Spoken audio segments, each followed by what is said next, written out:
know what the fuck I'm playing here. What was this? The last time you cut it on? Oh my god, I just want to save. How can I save? Oh, yeah. There we go. Hold on. Alright, we're back. Oh, wow, this sucks. All right, hold on. My hair looks pretty good for taking a nap. I'm like, hey, okay. I did alright. I was looking around, I was doing the Brant method. I was looking around for a beanie, like... That hair, don't care. The infamous beanie. The beanie's necessary because my baldness is showing. The quote, With unquote, infamous very beanie. little hair that I have. That's cold. Dude, You ain't got the hair. You gotta have it. Come on, son. All right, whatever. I guess I'll just redo whatever this was again. Most difficult to find a damn safe spot. There we go. I can't turn it off, Dad. I'm trying to find a safe spot. You remember those days? Oh. I legit was trying to find a fucking safe spot in there, and that shit doesn't work on us. Doesn't work on us. That's our we grew up using that. That's like it's every option for me to keep playing on there, but save. It's like they know, like, okay, this hardware can be put to sleep. You don't need a save spot. Keep playing. Well, I do need one if I'm gonna fucking play something else. Nope, they don't want you to do that either. Fuck them. Oh my god. Right. Yes. I know Brant put some new stuff in here. I'm downloading Double Dragon so we can play that later. I'm never playing Double Dragon with you again for as Don't worry. For as long as our you friendship gotta continues. download it. You just gotta go into the Nintendo Online. You never good? play. Okay, Brant just volunteered to play with you. It's where it belongs in between Witch Spring 3 and then Hatsune Miike Project Diva Mega Mix. It is Double Dragon. And then it's where it truly belongs. Is not downloaded on my console. To the very right is your game of the year, Commander Keen Dreams. I did play a lot of it on Windows 95. We all did. Did everybody have that same demo with like Wolfenstein and Doom and Commander Keen and it was like F-15 Raptor or something like that?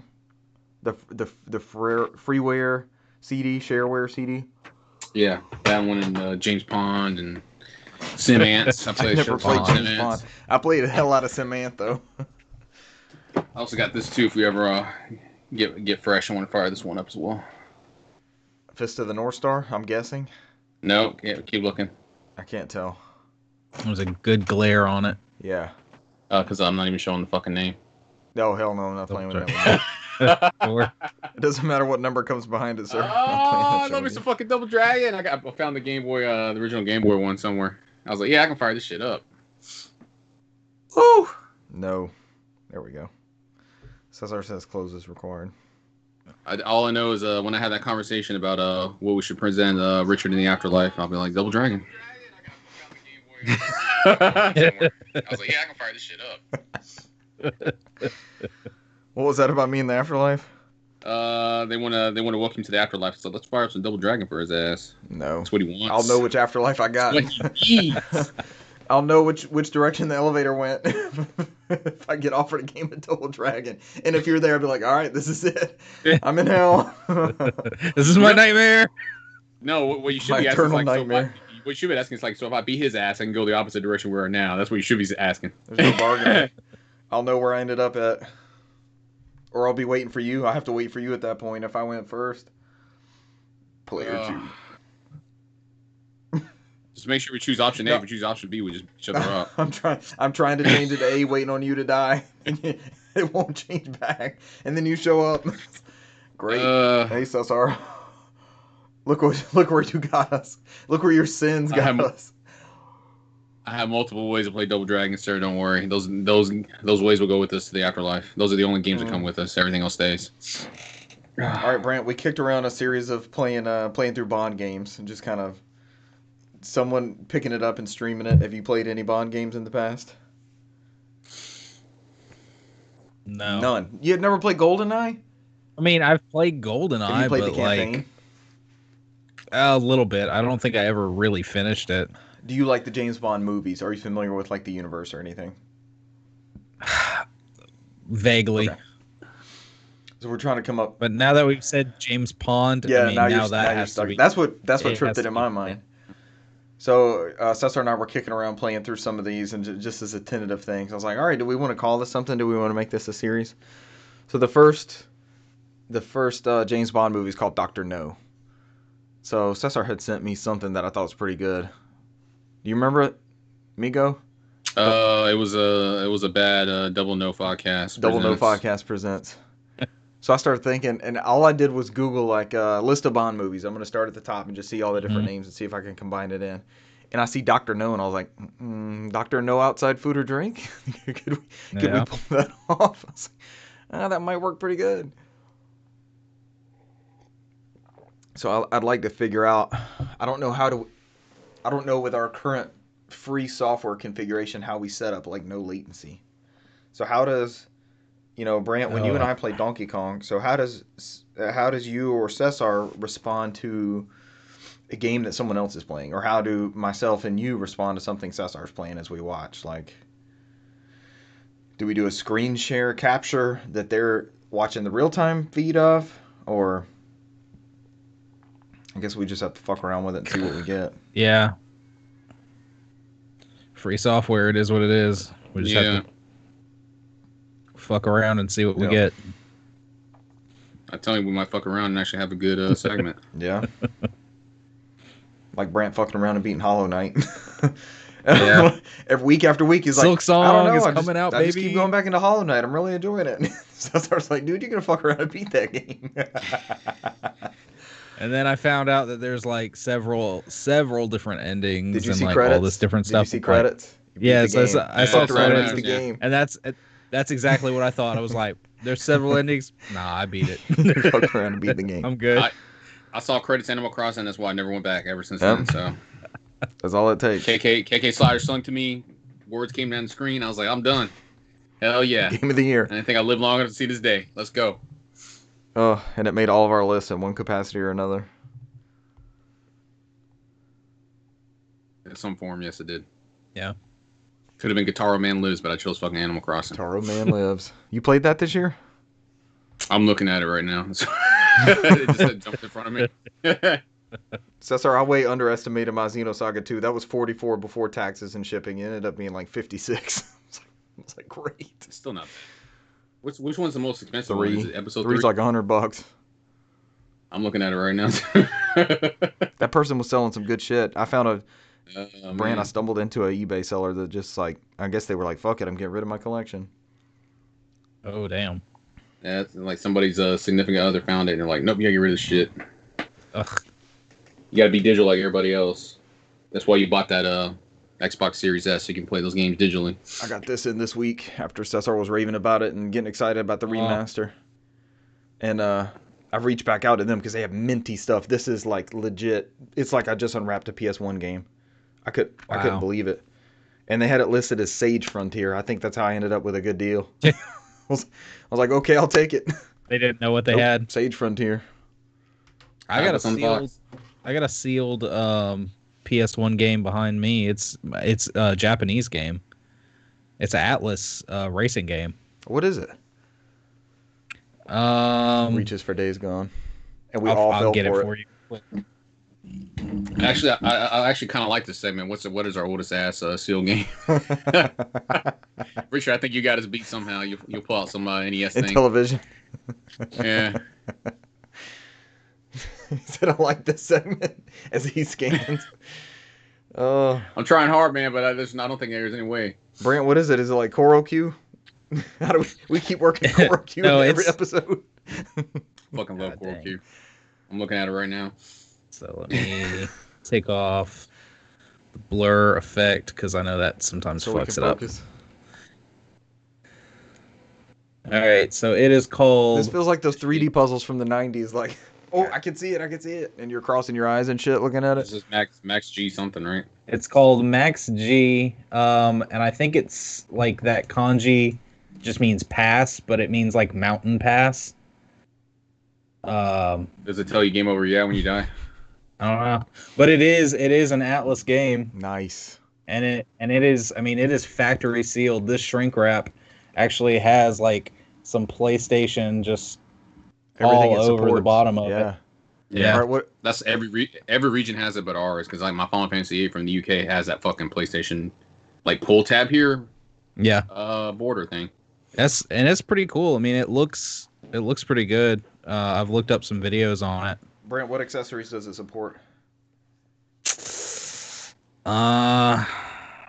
Looks like just the original controller, and it has the DualShock on here. So, and shows it takes like 2 to 15 blocks of memory. That's very vague. It is 1 to 2 player. Okay, 1 to 2 player. It's good.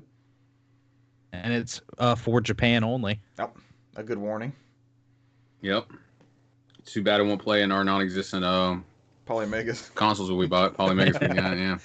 I saw it's been so long I forgot the name of it. It's already coming out of my memory. Vaporware.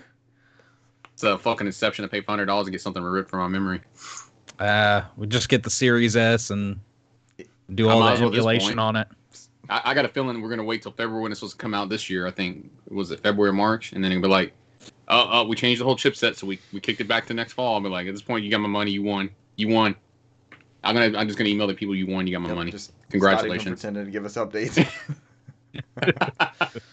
There's always some new hardware, do something. It's like, hey, we have it on Walmart once. Speaking of that, y'all remember me bitching about my Retro Fighters, that 64 one? Like, I had to rebuild it. I had to take apart, and they shipped me the extra pieces so that you would hold L1 and move the control stick, and it would rub against each other. That Retro Fighters one. Mm-hmm. Yeah. So vividly. I was testing out some. I did a deep dive into freaking service menu on a bunch of CRTs, and I finally settled on. I probably should put this in games played. I finally settled on the CRT that I'm gonna set up. So I was playing some 64 on it to see how it looks, that kind of thing. And I pull it out, and the whole end of the controller just straight goes to shit. Just it's in pieces, and I'm looking down like I see the end of there's like 3 prongs that go into the end of the half of the controller sticking in the console. It's in there. So I'm like, I guess I reach out to him again, like, hey, I maybe have 6 hours on this controller, and as I pulled it out, it just shattered. It's in like 4 different pieces. So, that's bullshit. Brent, I think you've had good luck with their stuff, but maybe this was their Retro Fighters. I haven't. You don't have any of their stuff. Retro Fighters. No. Cesar, have you used that controller at all? After. Yeah, but I haven't had that spontaneous combustion issue yet. It's just shattered, man. It's in pieces. No. Yeah, after your glowing recommendation, I was like, I think I'll wait. No, and then they put a Dreamcast controller out there that looked good, and I see it all over Twitter and stuff, and I'm like, I'm not supporting that. But maybe it's because I did the Kickstarter one, and I already had to mod it once. I'm not supporting any more hardware, man. According to the Polymega website, my Polymega should get to me February 21st, but I'm not holding my breath. I'll be dead. Hey, according to... By that point, watch, there'll be a new Retron that comes out that's already got all the slots for every cartridge system. It'll have a disk drive to where you can put in all the disk-based systems. And the Retron does the same little ROM dump thing the Polymega was supposed to do. I mean, I legit bought a whole bunch of fucking bullshit games within the last year to try on that thing. You're still stocking up. You're not out anything. Yeah. I'm looking at. I bought a 4-pack of Sega Saturn shooters. I got a box Dragon Warrior 2. All right, Cesar, do you get your Polymega? Do we get our Polymegas before I get my PS5 that still says it's on the truck from Ellenwood? I'm amazed they're still in denial with you. Oh, it's coming. It didn't fall off the truck. We've had delays due to COVID. 2 months. Yeah. It's been 2 months. Yeah. Okay. I'll call again tomorrow, buddy. Don't worry. I'll be here every day until you acknowledge that thing is lost. I'm not pursuing. I want to hear those words from your mouth. Yeah. I want to hear those words from your mouth that the device is lost. That's all. Tell I want me it now. fell off the truck. I need the truck people to tell me it fell off the truck. Speak to me. You'll get it with the Demon Souls pre-installed on there. 700 hours spent. So I've been listening to there's a podcast called Back in My Play. It's a guy named Kevin Larrabee. I think he did some stuff with game trailers. I couldn't really find a whole bunch of info on him, but he knows all these people. So he's got people from Player One podcast on. He's had Mike Micah, noted game preservationist expert. He's had Peter Brown on there. But he's doing like a Dreamcast. He hasn't done a new episode in like a year, so we shouldn't feel bad about delaying 3 days. He's also Patreon supported, so maybe that has something to do with it. But I'm going back to old episodes. Like a retro video game podcast is probably the best podcast, and our content kind of slides into there too because we talk about all kinds of shit. So it's still some of that stuff's still relevant. But they were talking about like essential Dreamcast games, and Cesar, everybody he has on there is raving about the NFL Blitz 2000 for Dreamcast. We need to give that one another shot. They're talking about its arcade perfection and all this kind of stuff. What do we bitch about it? Was it too slow? Is it because it was so fast on the 64, and then went on the. I mean, I still remember the dolphin dive from the Xbox version, which we thought was hilarious. That was awesome. That was like the only part that was great. We had our fun with that version. I think we need to give this Dreamcast one a shot because it was a launch title. They were going down the Dreamcast launch, especially in retrospect to this console launch that we all just went through, where there was like. Well, in my opinion, again, we played the best exclusive that came out of both of those consoles at launch. But man, you look at all the variety of games. You had Hydro Thunder, Sonic Adventure, Virtua Tennis. You had all these games. Day one, it was just all the sports games, all the NFL 2K games. It was like 18 or 19 games at the Dreamcast launch. It was really cool. That was a good podcast. I mean, that's when launches were good. But then again, that launch was like a year after the Japanese one. It was. One, they had Sega of America had time to build up a crazy flood of titles. But it had me looking at my collection. Y'all were talking about the sealed racing game. I have Test Drive Le Mans 2002 maybe, if it has a year behind it. And I'm like, hell yeah, a Test Drive game. It's sealed. And I was like, this is a good find. I've got something nice in here. And then I had to open one. I was like, all right, I could sell the sealed one, man. It's gonna be big bucks. There are people with literal sleeves of like the sealed boxes. These things.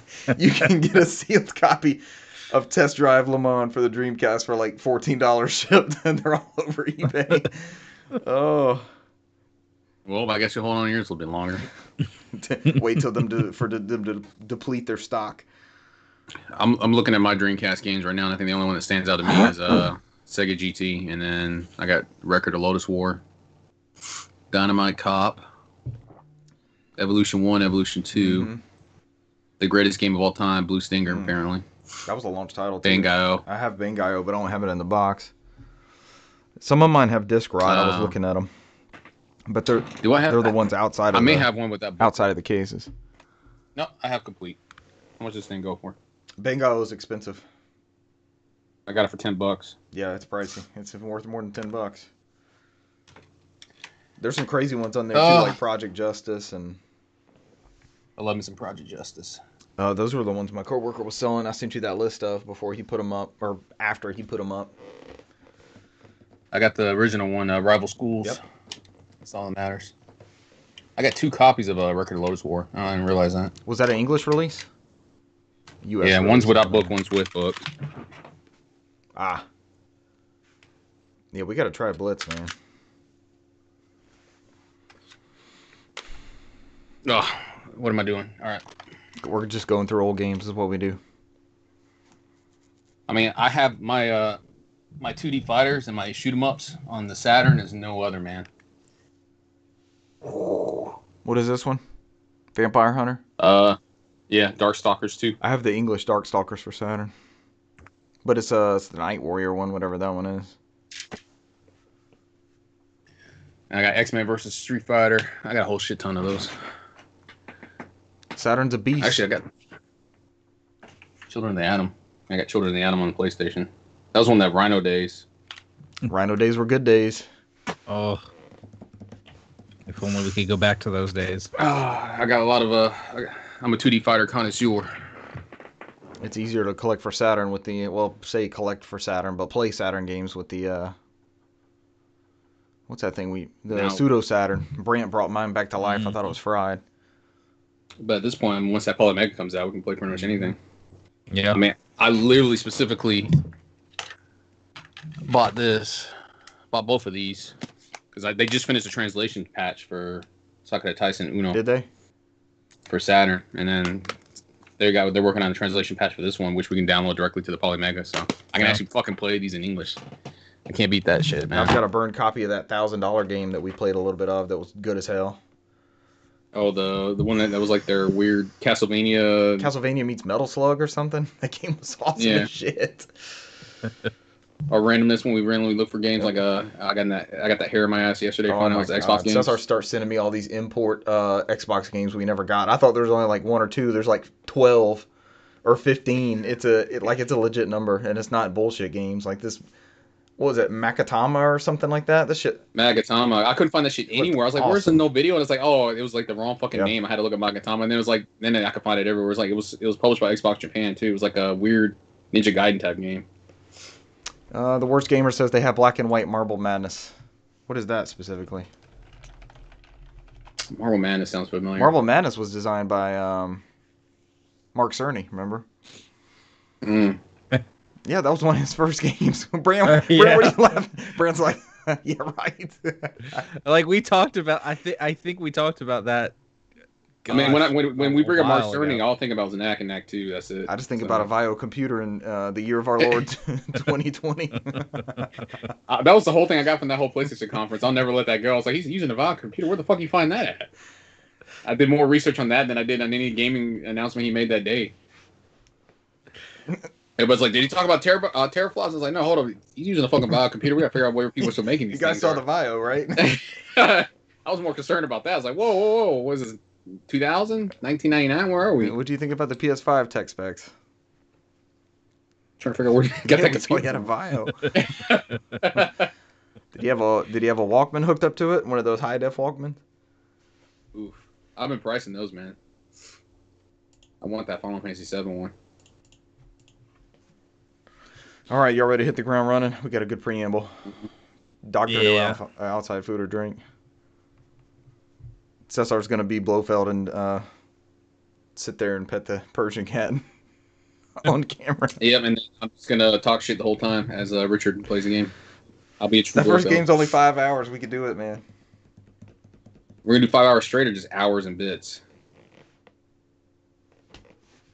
Start it and see how it goes. Me and Brent only can play Donkey Kong Country for like 2 hours. Yeah. And we've never gone back to it. Despite us single-handedly bringing out Donkey Kong Country 2 and 3 on the Switch Online. Yeah. So can I get a digital tablet and can I do like the Madden calls on their screen when you're playing? Kill the guy here, then you go over here. Stuff. Yeah. This is where you died. X over here, so you don't watch out. Go here. Here was the sniper. Where? Stop drawing on the screen and trying to fucking pay attention.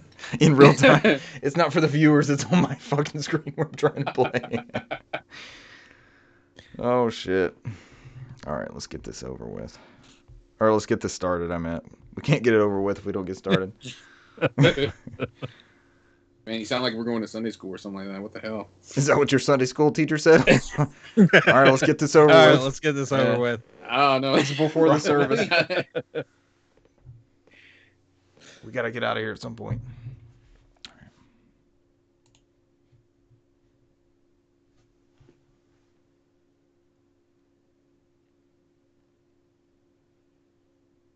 Ladies and gentlemen, welcome to episode 141 of the NOFODcast. We are No Outside Food or Drink, the Southeast premier video game podcast. A little delayed recording live. The country was busy doing things to itself on Wednesday, so we're coming to you a little bit later. Thank you for joining us this Friday. We have 5 people with us. Thank you 5 live listeners. Tonight, Nintendo is taking things to the next level. What could that mean? Switch Pro, anybody? Limited edition PS5 hits the market. What's new to Game Pass? We'll find out later. DSiWare games disappear from eShop. The nightmare is beginning. Microsoft wants to know how you feel about the DualSense. And we go over our most anticipated games of 2021. I haven't looked at that link, so we'll have to bring it up and see what it entails. Yeah. I'm Richard Bergman. I'm going to be blind on that, too. Do what? I'm going to be blind on that one, too. I'm Richard Bergman, joined tonight by, you heard him there, Cesar Concepcion. CMC2 himself, and Brant McKee, builder of the news and previewer of the list of games of 2021. Yeah, don't worry. It's just a quick list you can look over of all the announced games for 2021. We know you. We know you, sirs. I'm gonna 100%. It's just a list of Animal Crossing updates for next year. And I'm 100% certain all mine's gonna be like random ass anime based visual novels. Probably. Yeah. That could be. Do you think it'll be on Brant's list? I already know my first game is going to be in like 10 days, and it's going to be that ReZero game. So there you go. Oh, yes, it's coming. Yes. I look forward to going over some upcoming titles for 2021. Hopefully the year will improve and not be a continuation of the nightmare of last year. No, we don't talk about that. It's not December 32nd, man. We don't. That doesn't happen. December 32nd. Oh, the nightmare day.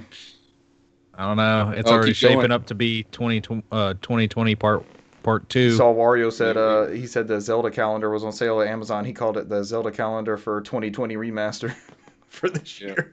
I was like, oh god, 2020 remastered. Yep. We can't take another one. All right, let's dive into news. Next Level. Next Level, of course, refers to Next Level Games, the developer of such fine titles as Super Mario Strikers for GameCube, Mario Strikers Charge and Punch-Out for Wii, Luigi's Mansion Dark Moon, and Metroid Prime Federation Force. Yay! And Luigi's Mansion 3 for Switch. This comes from Gematsu. Nintendo bought a 100% share of the outstanding shares of the Vancouver, Canada-based Next Level Games. The acquisition expects to close March 1st.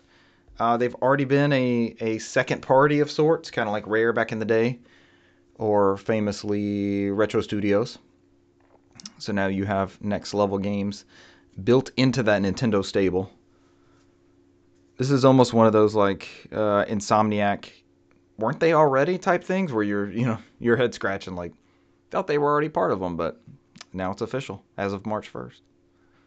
Yeah, but Nintendo doesn't really buy development companies that often. I think the last one was the Xenoblade Monolith, I believe, right?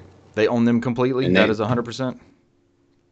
Yeah, I remember they own 5%, and then they went and bought the rest of it. Because remember, they're making like all the fucking games. They made Breath of the Wild. They're helping Breath of the Wild too. I mean, they're opening up a third studio under Monolith.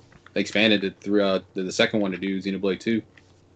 It's like when they ingrain them in so much Nintendo-ness, they just have to bring them on at a certain time. But it's like you gotta serve like 2 decades before they bring you in. Mm-hmm. Yep. And they never fully owned Rare, did they? That was just like a majority stake. It wasn't to this level because Microsoft bought the majority stake. Yeah. Yeah. The Stamper Brothers. It was a percentage because remember I think Rare was free to do other games, but I think they just did everything under Nintendo's umbrella. So. All right. Next up in news. Someone tell us about this PS2 themed PS5 before it gets DMCA'd and our show gets taken down.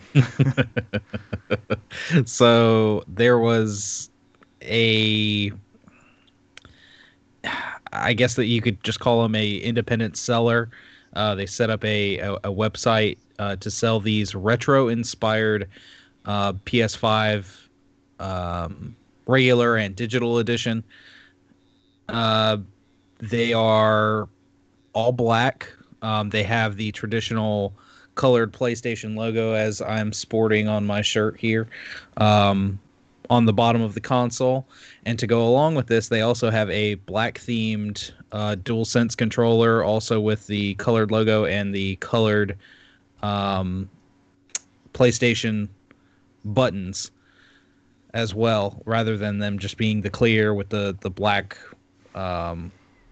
black symbols on them. This thing looks awesome. So it looks pretty damn cool. I really, really like that DualSense. And it goes on, I believe they went on sale, I guess it was today. That markup's not crazy. They're only $650, so. I was about to say that the markup isn't too bad. The DualSense, I was trying to see where the DualSense was. It goes for 100 instead of 70, so it's a $30 markup. Yeah, I'm a little leery on that, like $100 just for a DualSense, considering I already own 3. But they're doing a limited run of these, 304 units, and there's significance there because the 3-4 of 2000 is kind of where they're getting that 304 number, because it was the original PS2 release date, and that's kind of what they're going for as far as look on this console. Or 304 units is all they could get their hands on. Yeah. So I mean, it's gonna be another one of those things where. It also says that the DualSense should have up to about 500 units. You got better odds of getting one of those. They might be a little easier to grab.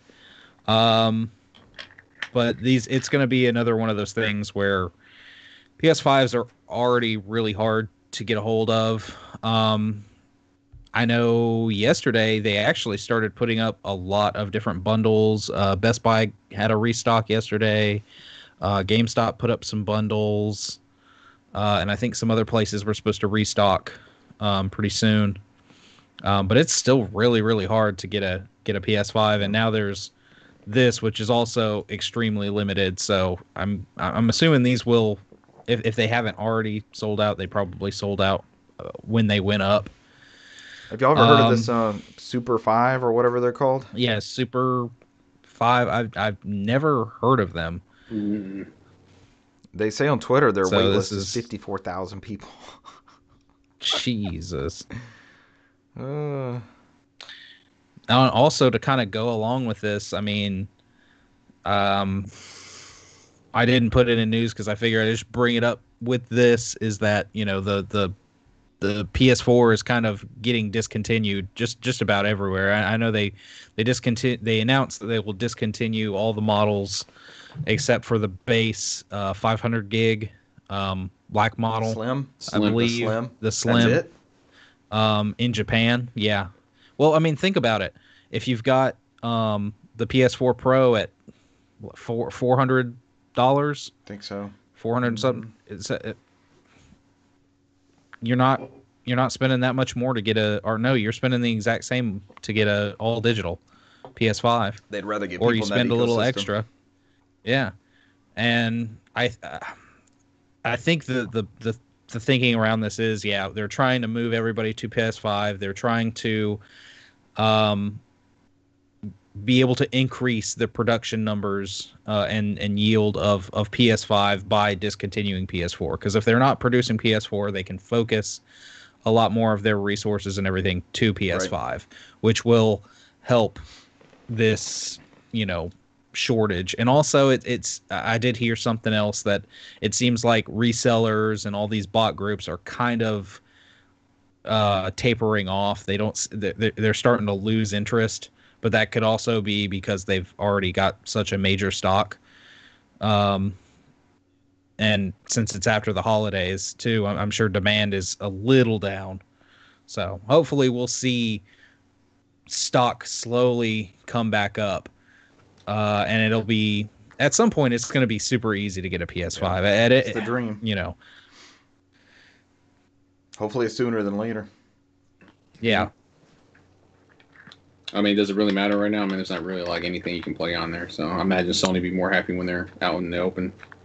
When Ratchet and Clank and all that comes out this spring. So they might be gearing up. You remember in the original, 360, PS3, and PS4 days and stuff like that, they would have a big title come out, and they would make sure that they had stocked up enough consoles. Like, Cesar, I know you remember this from your retail days. Like, we would have a Pokemon game that was coming out, and we would make sure we had stocked, like, DSs or Game Boy Advances or something. So we actually held those back to make sure they were available for those days.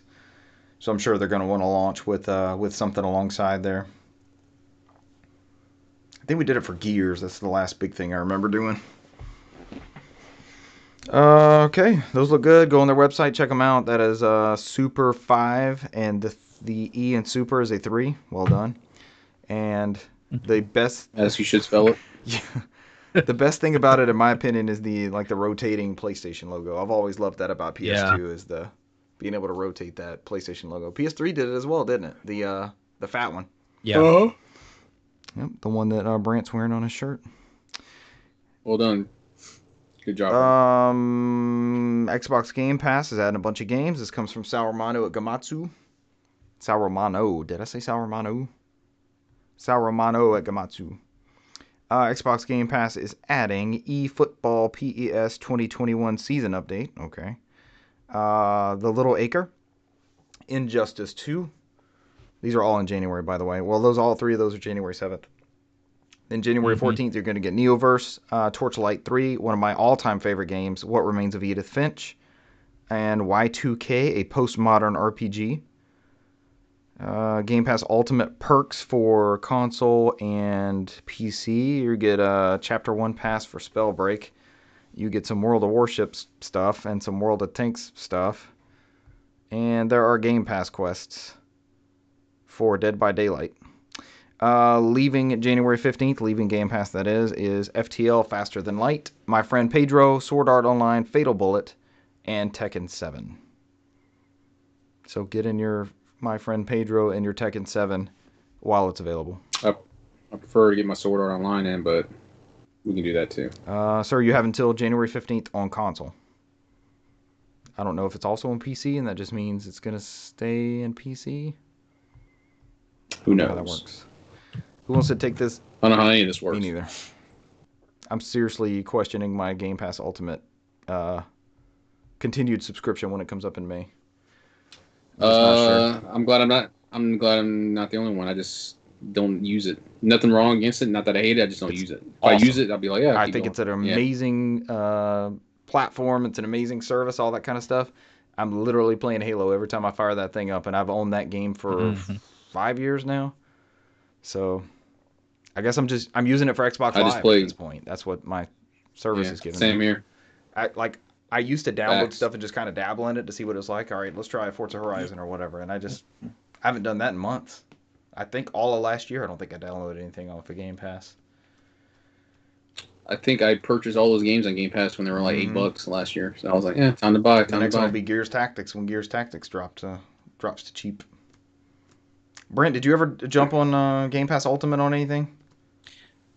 No, and that's really the reason I haven't. Is because I've already got such a daunting Reaches collection, for days gone. and that's another one of those things. I'd boot up if I booted up Game Pass, I wouldn't know where to start, and I could start just downloading whatever, but I might not get around to playing it. And really, I think where it really hits is if you've got some young kids, they get distracted easy, or they want to try this game, that game, rather than having to buy them everything that comes out. It's probably easier just to get that subscription. Or, if you're a high school kid, college kid, it's probably easier to have that subscription. You're not buying games all the time. You can play the games while you have your extra time, and go through them, beat them, and then you're done. And then the next month rolls around, and hey, you got new games to play.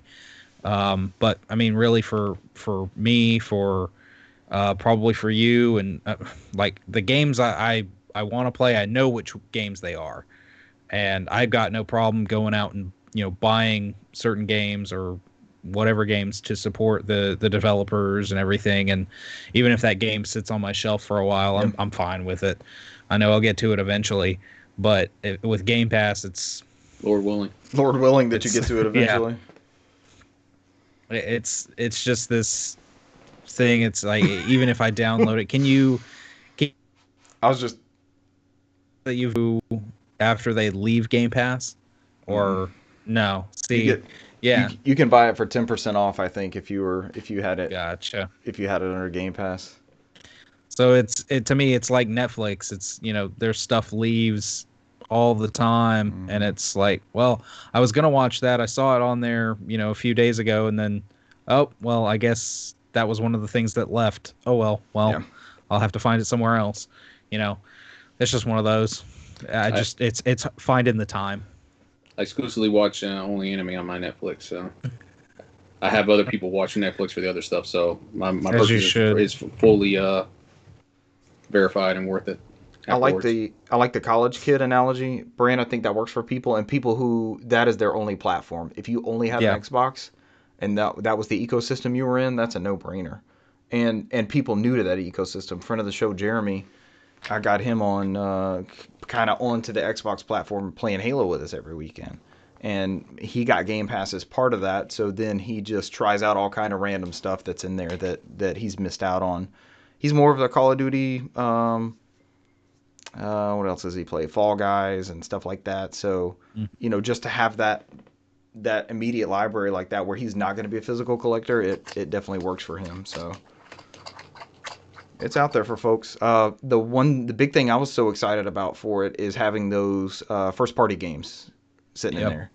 And like Cesar and I famously documented on this podcast, we took off the day to play Gears 5 together.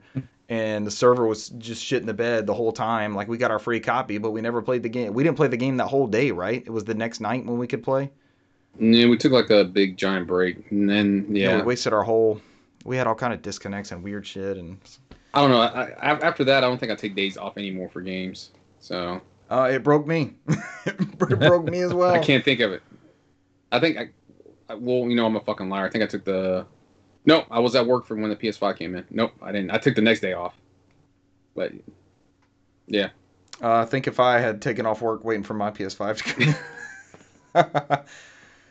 in, it'd be job abandonment. Oh man, at that point something would have like, I guess it's not coming in today. I just would have went into work late. I think Brant froze on us, or he's very happy with that PS5 joke. He's very happy with that PS5 joke. Very satisfied. He's smug.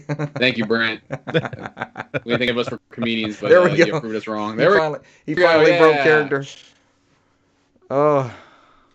But exactly like what you said, it's a great service, and it offers a lot. There is a lot offered. There are a lot of perks with getting Game Pass, and like we were talking about, it works for some people perfectly. But I know for me, it doesn't fit the mold for how I play games. What it's going to come down to, I think, when it's time to renew, and I can't remember if I'm May or June, but it's definitely before Halo Infinite. We're assuming. Well, I know they said Halo's fall, right? So What is, when it comes to, and I'm still playing Halo every Saturday night with friends, so what is my cost difference between just Xbox Live to play with my friends and play Halo and, you know, getting Infinite when it comes out? Like, where is that? Is it $3 extra a month? Is it going to be $4 extra a month? Like, how does that? Oh, shit. You're bringing out that Venn diagram. That's what I'm talking about. Yeah, where the intersects. Where is my value? Return on investment. There we go. Because we did that promo, Cesar and I did that promo at E3 like 3 years ago, where it converted every month that you had of gold out for $1. So I haven't paid for gold or ultimate or anything yet. So now that I'm actually like facing the $15 or whatever it is, it's like, do I actually want to keep this? So it's a hell of a, and now I have like double everything. So if I already had a license for like Perfect Dark and Halo and all that kind of stuff, so I have like 2 tiles across the board on everything. Disappearing DSiWare games. This is more evidence for owning physical copies of games. Who wants to take this one? Yeah, it says right here that this is from Nintendo Life, that it's reported by Delisted Games, a handful of the missing they got some DSiWare games that disappeared. I kind of jumped ahead here as an update. So, what was it, January 4th? That's when it started. It's like overnight. They just, it's like 250 games, I believe, right? Apparently over 250 games were removed. And some of them were pretty good, like Shantae's Risky Revenge and Asphalt 4 and Oda Climber, not the Ada from JoJo's Bizarre Adventure. Dr. Mario Express, Mr. Driller, Drill 2 Drop, and many more. Those were removed off the DSiWare games from the eShop. Yeah, the 3DS eShop, I believe. And then all of a sudden, I think then some of them were slowly starting to come back, and not all of them. I think it was like 2 handfuls of them, like 101 Mini Golf, Crazy Golf, Little Red Riding Hood, Zombie BBQ, which I have a physical copy of that one, believe it or not. It's a top down like a shoot 'em up. It's a vertical. That one. Actually sounds awesome. Yeah, but you do it as a Little Red Riding Hood, and you're like murdering like everybody in the forest. That's the way I remember the tale going. My diary, Plants vs. Zombies, Shantae's Risky Revenge, which is another good one, but I think we got it on every console now, right? I think it's up for Xbox and Switch now. Limited Run has the physical release of it, but yeah, they've done it digitally other places. So Spot the Difference, Telegraph Crosswords. When I think of DSi, I think of Crosswords. Also Telegraph Sudoku and Kakuro and Zenonia, and then Zoo Frenzy.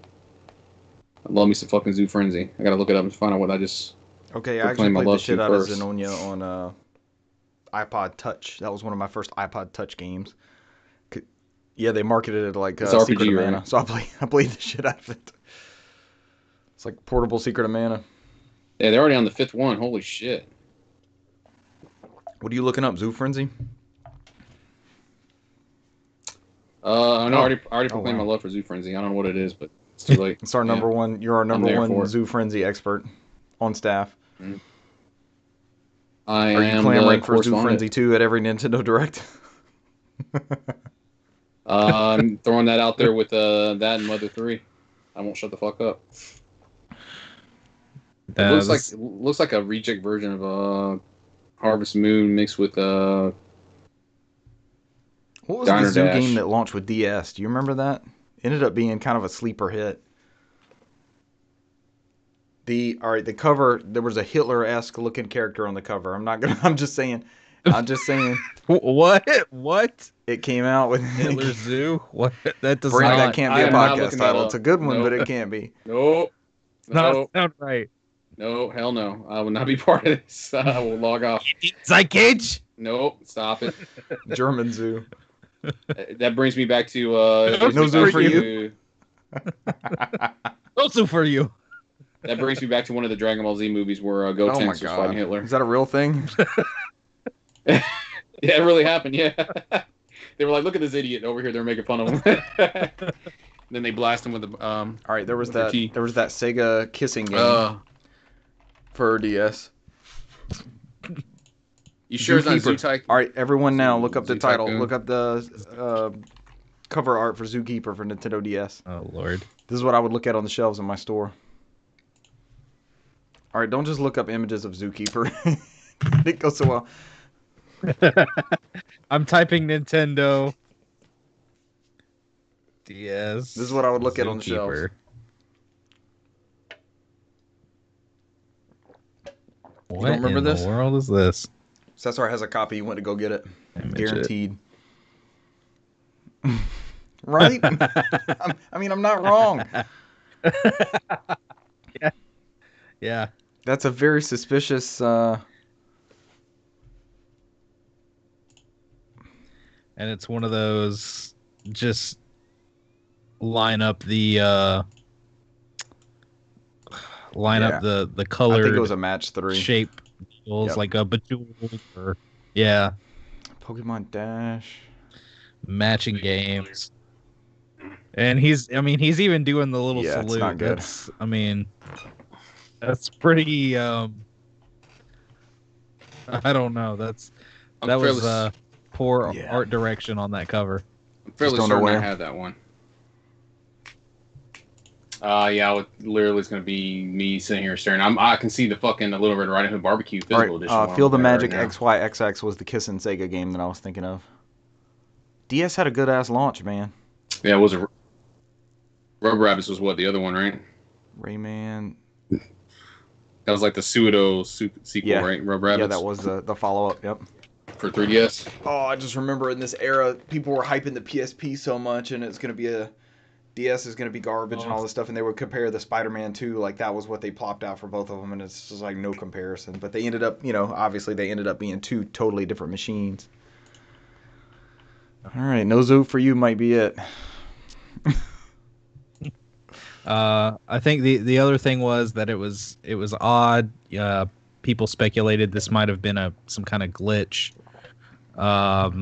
because these titles were still, like Cesar said, some of them came back to the eShop, but there's still a huge chunk of them that are not here. I know along with this, I heard today that later this year, Nintendo will be removing support for Netflix from the 3DS and Wii U, which I don't know who's still using. I can finally retire my Wii U now. And I guess it wouldn't be that big of an issue if they actually had Netflix on the Switch, but I get that. Yeah. So, and you remember, Richard, I sent you that little that link where I had all my play games from that time tracker I had for the year. Mm-hmm. So apparently there's a separate tab in there. I have to show you two later where it shows like everything I've ever played on PlayStation, and it's like fucking the fucking system settings for my PlayStation. So I looked at it. I went to the right tab. My number one play thing is 400 hours of Netflix. That was my number one play thing ever on PlayStation. Hours? 409 hours because it recorded the first time I played it was in 2013. Game of the year up until now. Yep, that's my number one play game on the PlayStation platforms. Netflix. Did y'all use? Do you remember the discs for PS3 that you had to pop in to get the Netflix streaming? I still have mine. You still have I yours? remember those. Mm-hmm. Yep. When the app was exclusive to Xbox. Yep. All right. I guess the lesson behind that is buy physical when you can, when you're able to, because you never know when your digital ones are just going to be removed.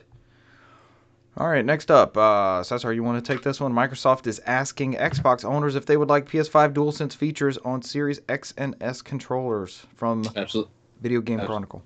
Absolutely not. Because they were already technically in the Xbox controllers. Yeah. They just didn't tout them or actually do anything with it.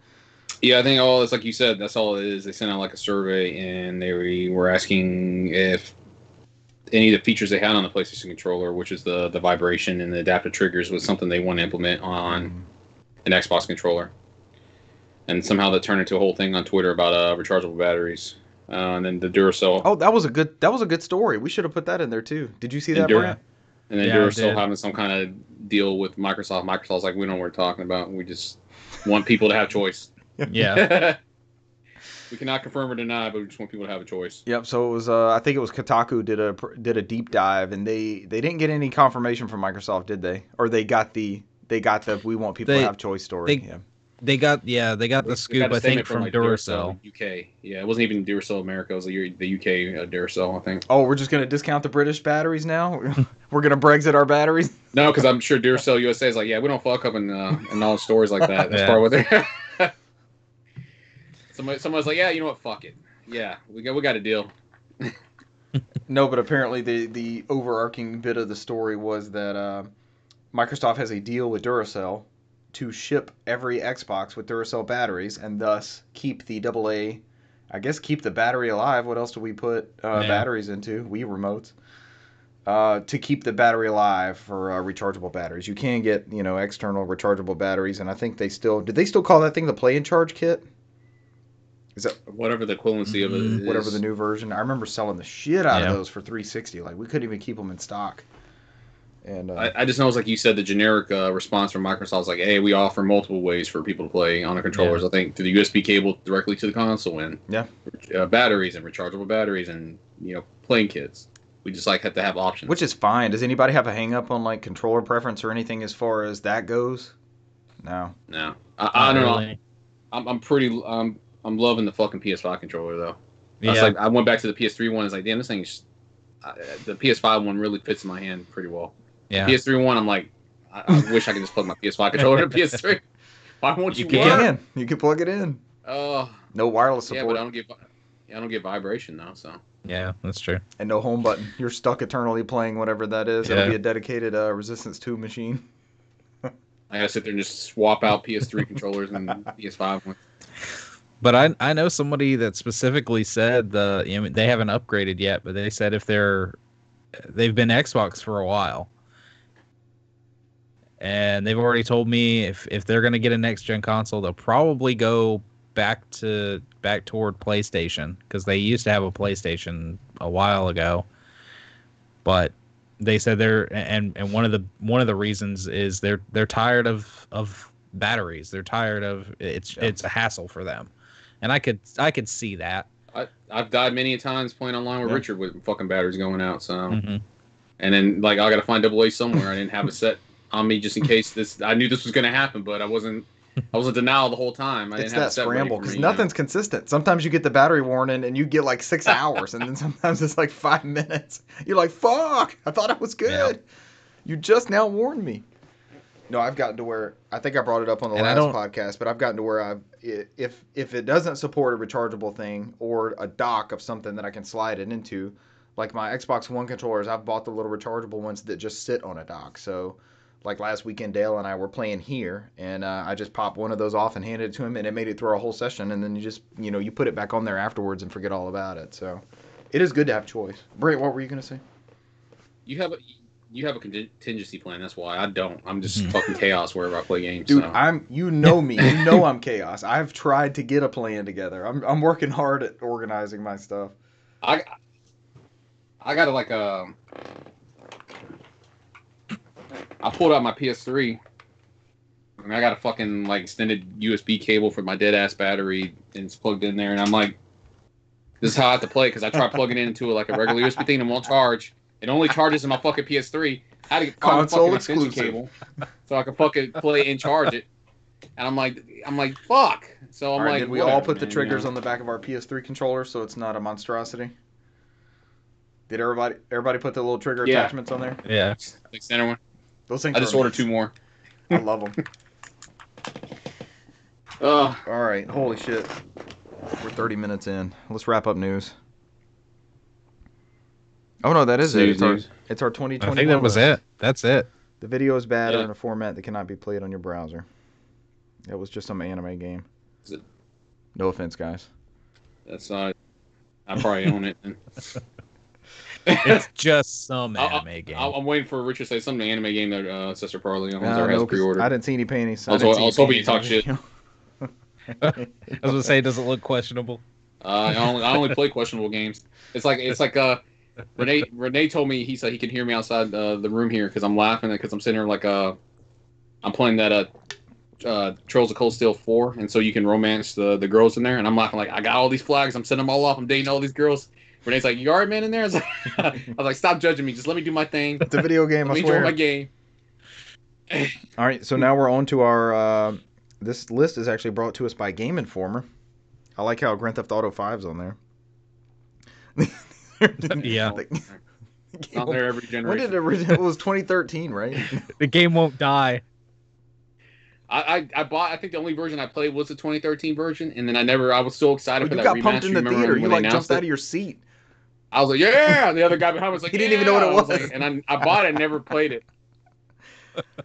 I'm more excited to play it now. Like I just skipped the whole PS4 version generation. I'm ready to jump back in PS5. I'll play it. I've only ever played those first where you meet. It is. The game was so fucking good. Heist game. You know, it's a fucking heist, man. I love that all shit. three characters.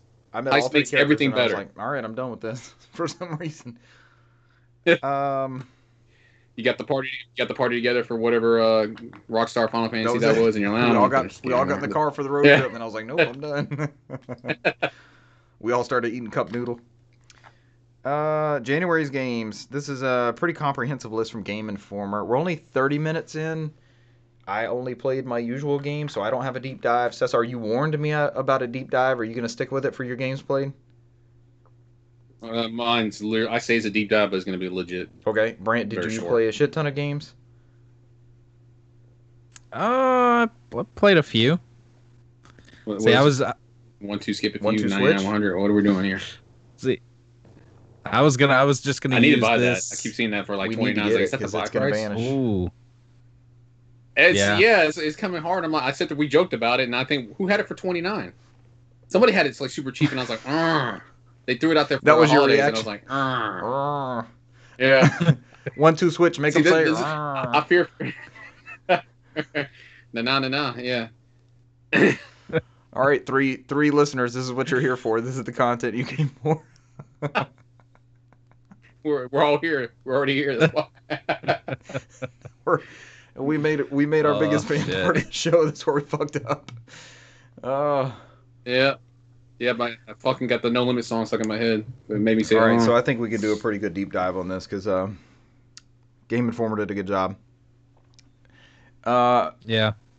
Until right, until all and this it shit gets delayed back. like hell. Let's just run through the months and then kind of pick out maybe the ones we're most interested in for that month. And then Cesar, if you know any of your offshoot ones, or Brant, you have any sealed Atlas PS1 racing games that are going to get re-released that you want to bring up. January starts off with a bang. We've got Cobra Kai, the Karate Kid saga continues on PC, Iron Conflict on PC, MXGP 2020, Scott Pilgrim vs. the World, the game complete edition, which got a news update today. Hitman 3, that's a big one. Ride 4, I didn't play Ride 1 through 3. Cyber Shadow, Stronghold Warlords, Olija, The Medium, which is that survival horror-esque looking Xbox Series title, and the Yakuza Remastered Collection is coming to Xbox One and PC. Pretty good month for January. Actually, this is like the worst list ever. It excludes every game that I'll be playing this month. Doesn't have ReZero. Doesn't have Altair Rizza 2. You can include whatever you want. It's everybody but me. Scott Pilgrim Thank you. versus the World was announced today. Limited run's going to have physical copies for, was it Switch and PS4? Okay. Yes, that is correct. And then they said Xbox later on down the line. Very cool. They are not going to, I guess because I think Xbox requires a certain amount, so I think they're just putting the amount in. They're not doing open pre-orders. The first two, the PS, my mind blanked out there. The PlayStation one and the Switch ones are open pre-orders, correct? For 6 weeks. Okay. For 6 weeks. Crazy rapid scramble bullshit. I think the biggest game of the month, it seems like, would be Hitman 3. And you're going to be able to bring all of your Hitman 1 and 2 content into Hitman 3, which I thought was really fucking cool. I love when studios do that with their titles. It doesn't happen often. The Medium is a big one as well. Is that going to be out on Game Pass? It is on Game Pass, but don't forget they did God's work for the Hitman Complete Collection. I think they said they got it to that is God's work for all 3 games. That is truly God's work. All 3 games, PS5, next gen is under 100 gigs. That's awesome. The Medium, is that only series game? No Xbox One? Yeah. Yes. Unless we find that when they did the announcement in 2012, when it was supposed to come out on PS3, 360, and Wii U one, it begins. Find that one somewhere. This is the fragmentation. We'll play that one. This is the new 3DS all over again. Yeah, they did that whole article where they talked about that the reason why it's exclusive to the new ones is because it's the only way the game can be made. They were trying to get this game made since 2 generations ago. So yeah, it is what it is. The messaging. It's more the messaging. The game looks awesome. I'm not going to knock the studio, the game, their publishing deal, anything like that. It's just when it was announced, we were kind of misled as far as I was firmly in the camp of I don't need this new Xbox for the first 2 years or so because of all these games coming to Game Pass that they announced that were going to be across both. So that's just my own bullshit. No, man, just see if your PC can play it. I bet it would. Yeah. Low settings, medium settings. You'd be all right. February, you get the next-gen version of Control, Werewolf the Apocalypse Earthblood, Neo 2, the Complete Edition, Neo 2 Remaster on PS5, Neo Remaster on PS5, the Neo Collection on PS5. It's like 5 Neo games. Game Informer's really padding out February here. They're separating all those. You're going to be covered in Neo SKUs, essentially. The Little Nightmares 2, Super Mario World 3D World plus Super Mario 3D World plus Bowser's Fury on February 12th. That's a big Switch title. Persona 5 Strikers, the soccer Persona game, on February 23rd. Ghosts and Goblins Resurrection on Switch on February 25th. I looked at some more videos of that. It doesn't look that great to me. I don't know about you guys. That art style is kind of funky. It might be weird. I think the exclusivity on that is like 3 months. I think it's supposed to come out and everything else in July. I may just wait. I definitely want to see what reviewers say as far as performance and things like that. But I got a feeling it's gonna be fine, and I think it's gonna get better as it gets patched out. It's gonna be one of those Riders Republic. I don't know what that is. Bravely Default 2, which has a new demo if I remember right, and Retro Mania Wrestling on February 26th. Yeah, that's the one I'm looking for. SummerSlam on Super Nintendo was fired up. I'll be Doink the Clown. Let's go. That's an obscure reference that's lost on me. What do you say, Doink the Clown? Come on, man. Doink the Dude, Clown. me and you had a blast with NES wrestling, so I'm actually down for this. This is it's like the fucking Super Nintendo one. Yeah, I'm willing to spend however much money. All right, so do you have any obscure February games? I think this month was a good month. I think I will probably end up with Persona.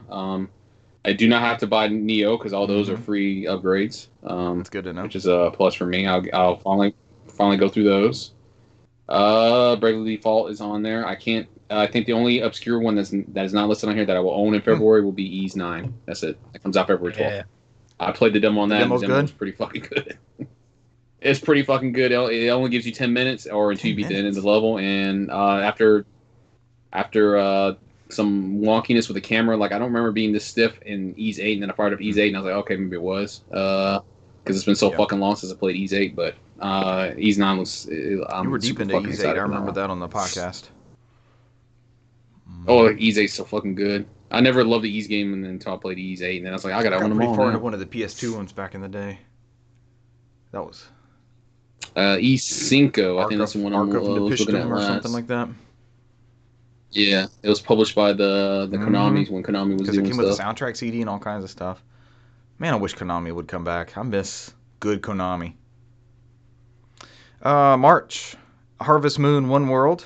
Yakuza Like a Dragon for PS5. Prince of Persia Sands of Time remake on last gen with a free next gen upgrade. Returnal for PS5. That game looks awesome. Story of Seasons. Pioneers of Olive Town. Yakuza 6, The Song of Life for Xbox One and PC. Balan Wonderworld, which has gone up all of our radars, I believe, here recently. It Takes Two, Monster Hunter Resay, which also got a demo here recently. Terminator Resistance Enhanced. Maybe this game will be $900 on PS5. And Drifters. I don't even know what that is. I'm definitely intrigued by Balan Wonderworld. Everything we see of that just looks fantastical, you know? Yeah. I think Balan and Returnal are probably the big games for that I'm kind of that scared month. of that one. That one might have to be a pretty quick purchase. Yeah. Yeah, Returnal. Is this the date that Prince of Persia got delayed to, or was it originally March? It was supposed to be January. This is the date it got.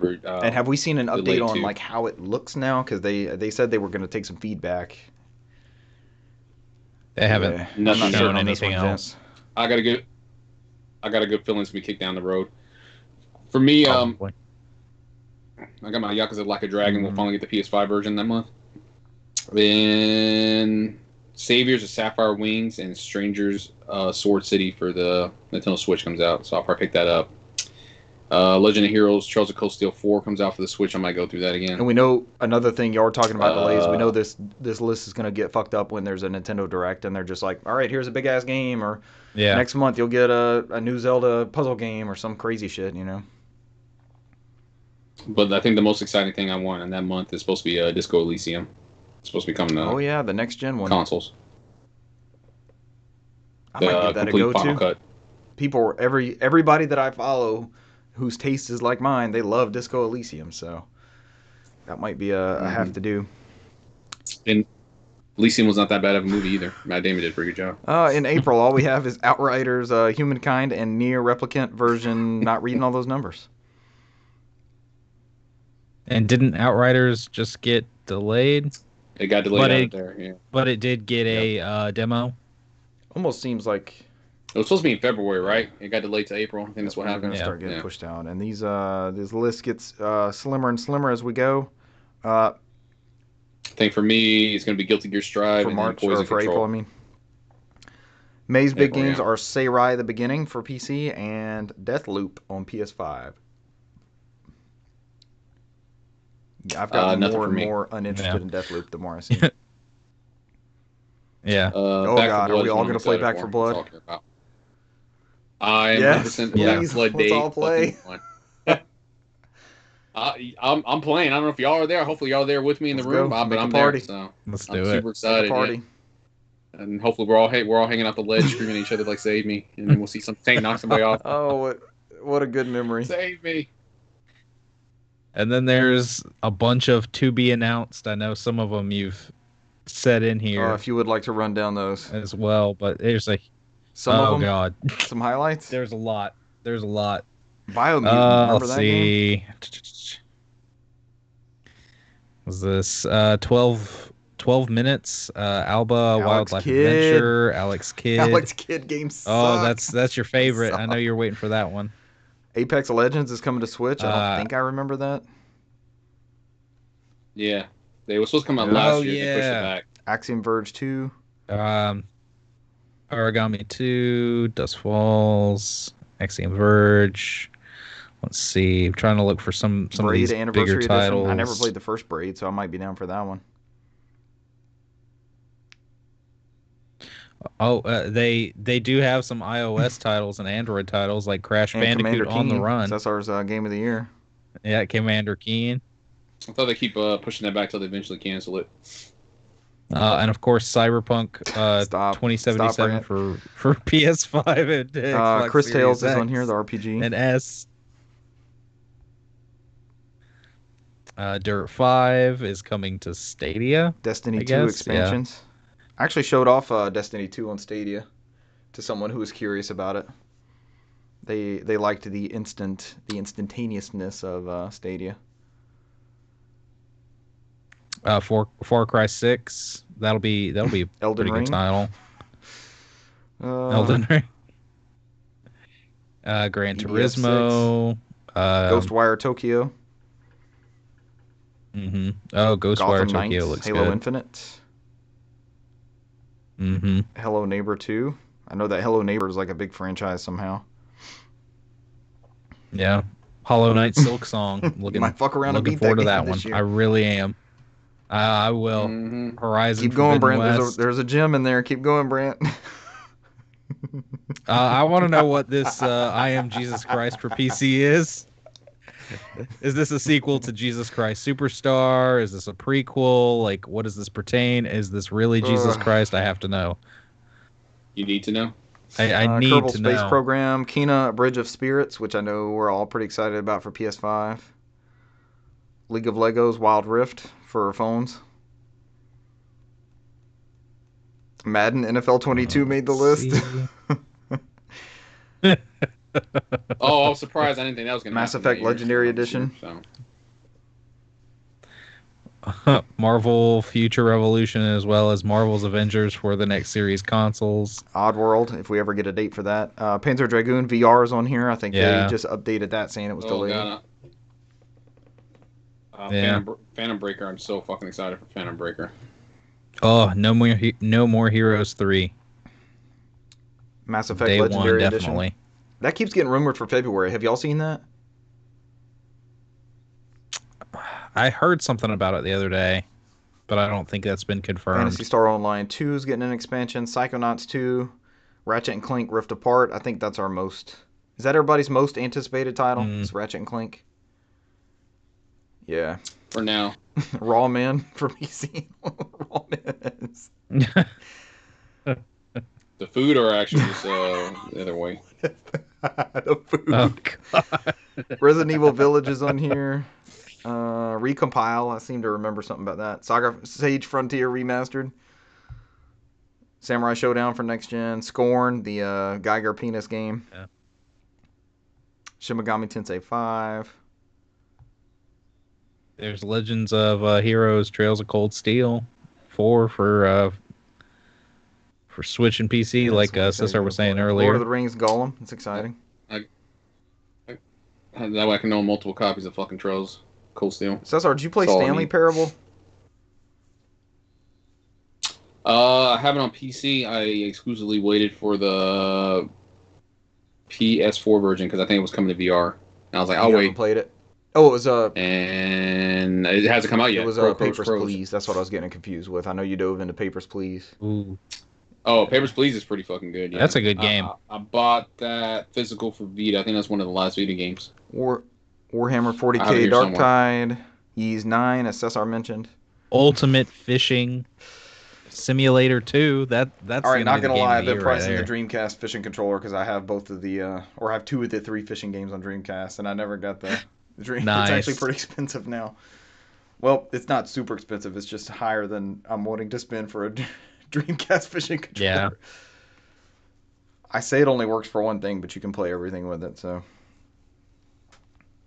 Oh, and God of War Ragnarok. I don't think we said that either. I don't know. I'll hold my breath on that one. Is God of War in that instant collection? Oh, speaking of which, remember we talked a couple episodes back about people getting banned for selling their instant collection with the sign-in? I did it with a friend of the show, and there's been no repercussions yet, so fingers crossed. And again, as Cesar warned you against, you've said it it's live. Okay, send it to me. I'll put the letter up right here. It'll be right here. It'll be my claim to fame. I'll give up my trophies. That's all I'll be out as they break my PS5.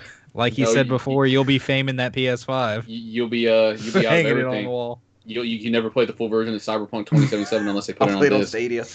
I'll get them back. No, he really wanted Crash Bandicoot, so that was kind of a no-brainer that it was in there. So. Yeah. And I already made him spend $500 on a Series X, so, and a commitment to Halo every Saturday, so I didn't feel too bad. Brant's frozen again while he's playing with his hair. or scratching. Brent, you win the award for suspect Wi-Fi tonight.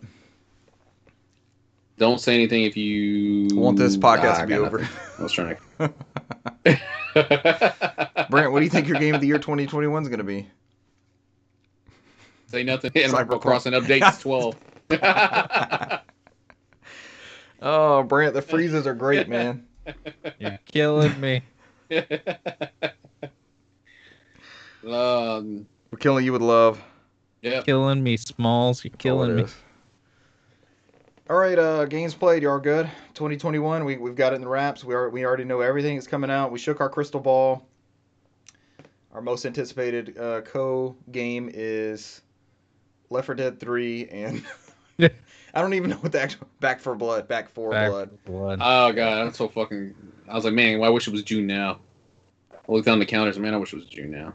Oh, somebody, one of the threads we follow on Twitter, somebody had put up that it was available for sale, and I saw it pop up, and I was like, oh god, I thought it was sooner than that.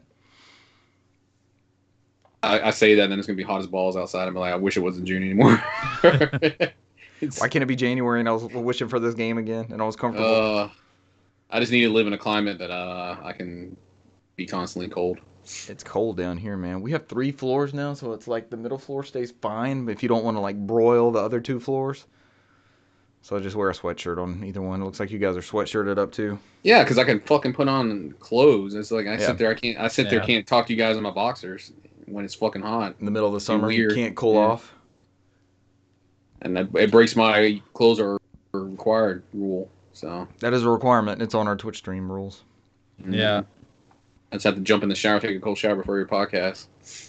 Hope that lasts. Our first Twitch emote when we become affiliates is just you with no clothes, just laying back. Just in boxers. Yeah, just boxers. Plaid boxers. The no clothes SR. With a fan. I'm fanning myself. Or me and Brant have like palm fronds. Yeah. Fanning you off. All right, games played. Let's get to it. Got in some Halo. So we've actually gotten into a thing, and we started Halo 3 a couple weeks ago. I can't remember if I mentioned this bit on the podcast, but we were getting in a rut on multiplayer. It was the same 4 of us, and it was just like, we're not feeling this. So we actually fired up Halo 3 campaign just to do something different. We played it on Legendary, and over the course of 2 sessions over 2 weekends, we beat the Halo 3 campaign. So we fucked around and beat it on Legendary, all 4 of us. The difficulty's way less on Legendary with 4 people. Let me rephrase that. Yeah, when you have everybody starts firing up single player. So I can do this, man. Fuck Richard, man. Russell and I had tried. Russell and I did the same thing. It's been a couple weeks, but we were playing Halo 2 Anniversary, and the Halo multiplayer thing in the campaign is usually if somebody dies, the other person backs out of the conflict or whatever, and then the other person spawns in with them. It did not do that on Legendary on Halo 2. So if one person died throughout the campaign, you just both started back at the checkpoint. So we were kind of expecting that with Halo 3 when we fired it up, and it let us spawn back, whoever dropped out or died. So, but that was a lot of fun. That campaign still holds up, man. The Warthog run at the end. Cesar actually has beat Halo 3, so I haven't beat Halo 1. Remembers the end of that. And then we fired up Reach. So we started the Reach campaign. Gameplay's pretty good. I don't really know the characters or story yet. Like we all know. What was the game that came out that we all kind of know how it ends that we were joking about is like Reach. So that's how we made this joke. It wasn't Final Fantasy 7. No, we're talking about like the Breath of the Wild one. Yeah, that's what it was. Yeah. Age of Calamity. It's like, okay, we know how this game ends. Yeah. So Reach is like that too. Yeah. Yeah. But you know what's gonna happen in a Reach. Yep. None of those fuckers can survive. So they haven't really done a great job of explaining the characters or anything. And this one, of course, it adds sprint button and things like that. So it's a little different, but with 4 people. I mean, I'd play a crappy game with 2 people, but 4 people, and this is not a crappy game. It's a good game. I'm just not invested in it yet, as Brant reaches for Days Gone. I talked about it a little bit in the pre-show. I've been struggling with trying to figure out the right CRT I want to set up. It's my own bullshit. I'm pretty heavy on the subreddit CRT Gaming. I don't know if you guys have checked that out. Don't, if you don't want to get like sucked into this. So I had put a picture up of a TV that I actually found in the rain by a dumpster a couple months ago, and it was a model that I had actually researched before, so it worked, and I hooked it up, and I was talking to a member on the CRT gaming thread, and he had some recommended like service menu things to go in and do. So I finally had time. Like I cleared my day and was like, I'm not doing anything but figuring out what I want to set up here. It's a Sony Trinitron. It's a curved tube, and it goes up to S-Video, so it doesn't actually have component input. But everything that I have hooked up to it, I have S-Video for, so that fits that bill at least. And just a refresher for everybody playing old school games, the jump from composite to S-Video is drastic, and the jump from S-Video to component is not quite as much of a video quality leap. So I went through the service menu on that, and then I threw a bunch of stuff at it just to see how it would look. I played the opening mission of Call of Duty Finest Hour on Xbox. I played a couple races of Burnout 3 Takedown on Xbox. Burnout 3 is so fucking good. Let that be the next remaster we get, please. Love me some old school Burnout. Friend of the show, Dale, was over. He was one of the Halo players with us, and we broke out the guitar. I recently found a guitar for the PS2 Guitar Hero. For some reason, the only Guitar Hero game I have for PS2 is the 80s one. But we quickly looked up a code. God bless the internet. We entered in all songs and just went to town playing some Guitar Hero. That still holds up. It's a good-ass game. Is that it? Nothing on Switch. Nothing on Xbox but Halo. No Final Fantasy 15 update. I got to get back. I know where the story is going, and it's almost like a hesitation. Like I just need to jump in the car. Literally jump in the car and go do it. I got Immortals Phoenix Rising in, and I haven't popped that into update yet. Has anybody played their copy of Mortal Kombat on PS5? Yeah. Okay, I kind of want to hear about that, Cesar. If you played some of it this past week. It literally was me downloading 90 gigs, and all you can play is training mode, and I never got back after the download. That sounds like me. Yep. Update simulator. I was like, let's go do this. That's like when I downloaded randomly King of Fighters 14 yesterday, and I was like, all right, time to play this. It's like it's ready to play. I jump in there. It's just practice training battle mode. And training mode. And I'm like, oh, I gotta wait for the other 20 gigs. It's like I guess I'll do this until I get bored. Yeah. And I was like, all right. I need to get those. I need to jump back on PS5 and get those free games. They just went up like 2 days after we were talking about it last week. Yeah. Hooked up the Dreamcast. I played the opening level of Sonic Adventure, which, in my opinion, is all you ever need to play a Sonic Adventure. I don't know that there's anything worth playing after the opening, the whale jumping after you. Because I was playing a little bit after that. I was like, fuck this game. This game's garbage. I beat Sonic Adventure on the Dreamcast. It's a time and place thing, man. I get it. Believe me, I get it. I'm all into retro games, and that was definitely a time and place. We never had a 3D Sonic before, but after that little on rails intro mission with the whale tearing up the dock behind you, that game sucks. The killer whale. Yeah, it was a major. We've talked a lot about Dreamcast, but it was a major misstep not having a second analog stick. I think on that console. It was just annoying when you had to play Mr. Big and he has that fucking fishing pole and he's slow as hell. And you're just like... That does not sound like a good time. Sonic Misadventure. But that's it. That's all I got to touch on. Random shit. I had a tinkering day, as I call them, which I enjoy doing. How does this look? I hooked up my Laserdisc player, watched some Jurassic Park over S-Video. Hell yeah. Hey, when I got that thing tuned, man, Trinitrons are known for, they call it red push, like there's too much of the red coloration from the electron gun that goes through, and man, he sent me detailed things in the service menu, and I should have mentioned this when I was going over it, but everybody, if you get into the service menu on your CRT, record the service menu settings before you start tinkering with stuff, like just prop up a camera or camera phone, something like that. Camera phone. Record. I use my iPad is what I was getting at. Yeah, camera phone. Yeah, camera phone. Flip open your phone and take you get picture messages. But definitely record your settings so that when you tinker with stuff, if you fuck it up, that you can go back into it and get rid of that. So, all right, I revert it back to what it was. Take out the Polaroid, take a picture of each setting of everything. Of each setting. Because mine, I scrolled through everything. Put on the bulletin board. Label them. And then you're like, what did I mess up? wait, yeah, you're sweating like profusely, like, oh, I know when I was here. It's like, fuck, where did this one come from? But man, it looks good. I need to send y'all a couple images, but it looks really sharp now. Huddy 40, I think, is actually in the Georgia area on the CRT gaming thread and helped me out a lot with that one. So good looking set. But that was all my games played. Who's next? I guess I'll go. I'll go through these pretty quick here. Did some Smash with friends and family. Playing around with Sephiroth. There was one match where we literally just did like 4 Sephiroths. Nice. As one should. It was absolute lunacy and bullshit. Who won? It was Sephiroth. Yeah. Guaranteed victory. Which color palette Sephiroth? Was it shirtless Sephiroth or shirted Sephiroth that won? Well, we had settled that we should do like teams. It's like basketball, right? And we should do Shirts and shirts versus skins. And then like without we joked about it and said we were gonna do it, and then one person chose shirtless and everybody else had a shirt. I'm like, oh well, we didn't. Somebody didn't fucking listen. It's not like but it was fucking episode of The Office. Remember, we're not doing that. But it was great. It was great. I played a soccer game that it was decided we would be shirts and skins. I played this with Brent, the friend of the show, Charles, was playing in this game. Oh man, it's probably been 10 years, and we both ended up on skins. We looked at each other like, nope. And there was this one bold dude, God bless him, he was just like, fuck it. I was like, nope, not me, not right now. Oh, shit. All I can remember, I don't mean to interrupt, Brent. I'm Thanks. sorry. All I can remember. Thanks, Brent, for branching us off to this. Yeah, what was it? Along Came Polly? Was it one where he got the straight skin and sweat all on his face when it jumped straight up? Ben Stiller. That slow-mo, like... Ever since then, I was like, nope, never doing that ever again. Everybody wear shirts. We'll figure it out. Required.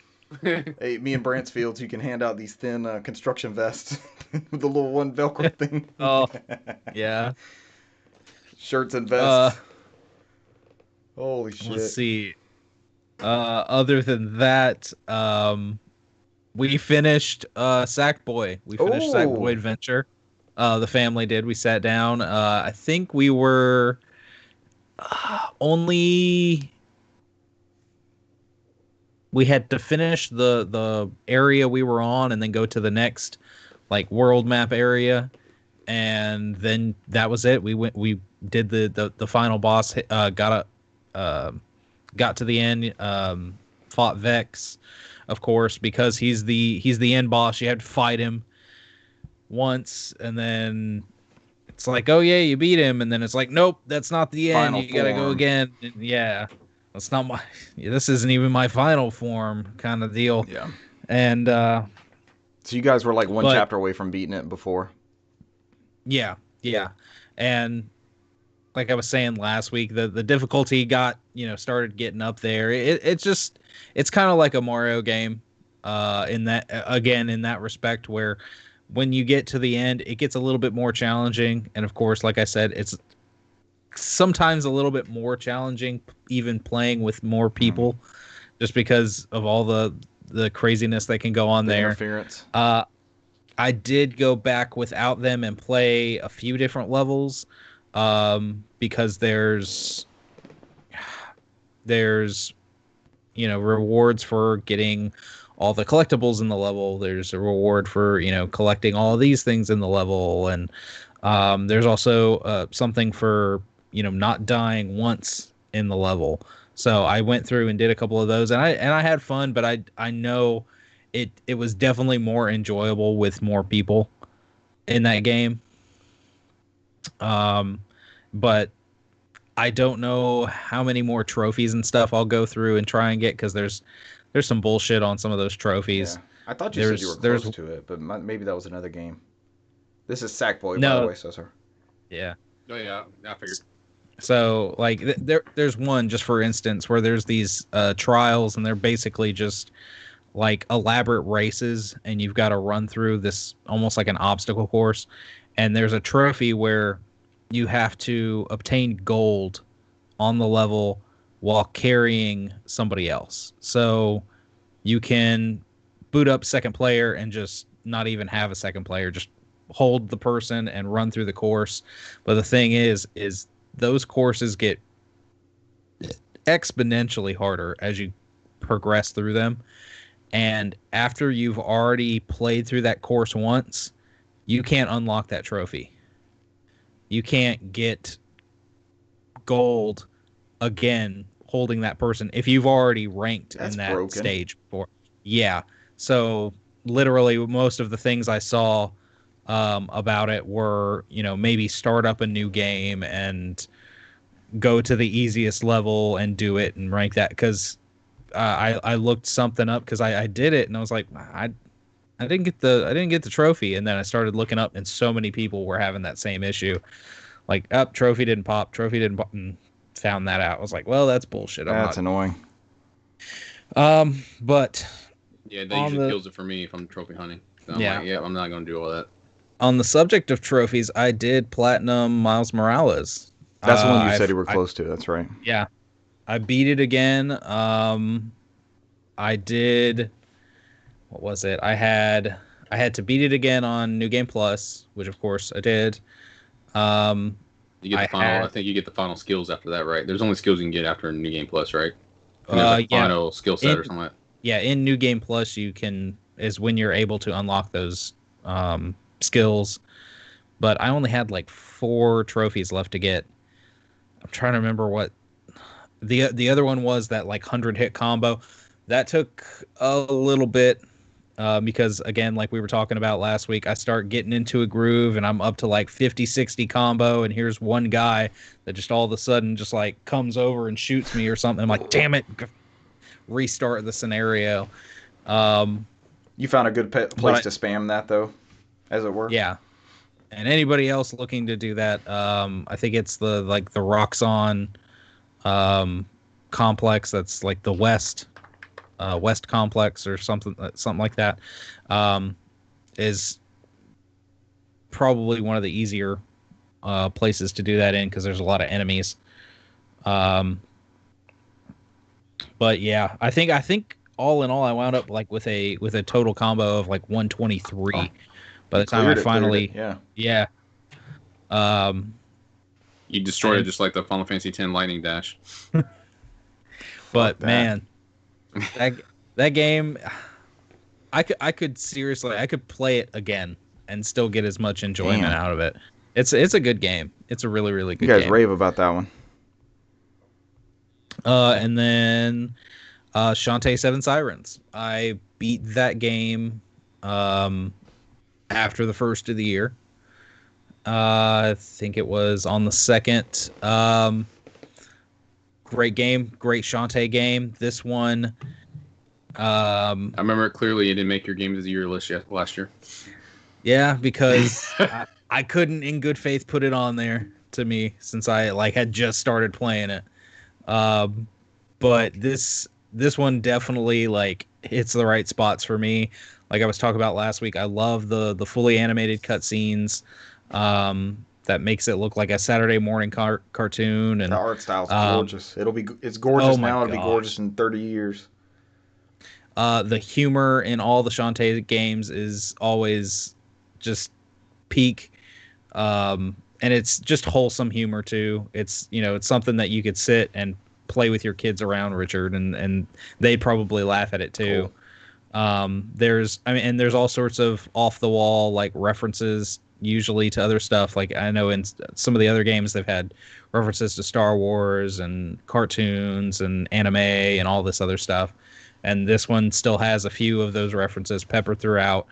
In most of the other in all of the other Shantae games, you usually kind of start in a hub world and branch out and do you'll go to a new area and that's a new level, and you run through that area and that's it. This one kind of takes more of the Metroidvania approach where you start in a central place and branch out, and you can always look at the map and you can see the whole entire area that you've covered. Cool. And you can go to all the places. There's warp rooms that take you to the different areas and things like that. So it's very Metroidvania-esque.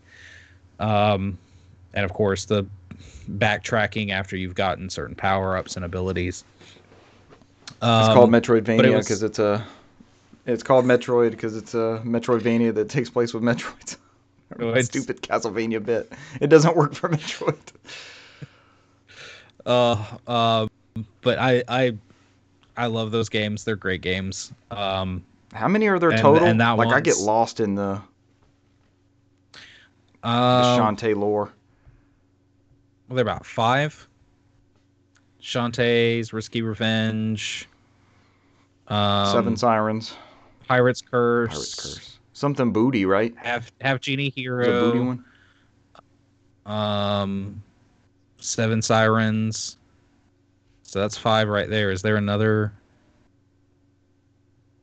This could easily be solved if we looked it up online. If we Googled it. Yeah. So while he's Googling, but yeah. Great games. And Shantae was one of those series I always kind of overlooked, and I never played the original on Game Boy. I've gone back and tried to play it. It's a hard game, but it's fun. It's a difficult game on the Game Boy Color. It is. But it is very fun, and anybody that talks about great Game Boy Color games, that's always one of the games that's up there as literally one of the best. So the new ones are more forgiving than the original. What you got? We got 5 of them, so you got it right. So Shantae, Shantae's Risky Revenge, Shantae and the Pirate's Curse, Shantae and the Half Genie Hero, and then Shantae and the 7 Sirens. No booty one that Richard kept asking. I thought it was a booty one. I'm on the Ratchet and Clank lore, maybe. Sounds Shantae Quest for Booty. So I had it right, and I've played through all of the newer ones. I think Half Genie Hero was the first one I played, and I branched off from there and had to play every other one. They're great. They're great little games.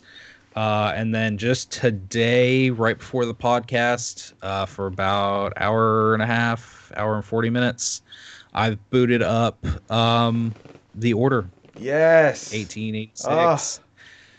Because it's been a while since I've played that game. I wanted to see how it runs.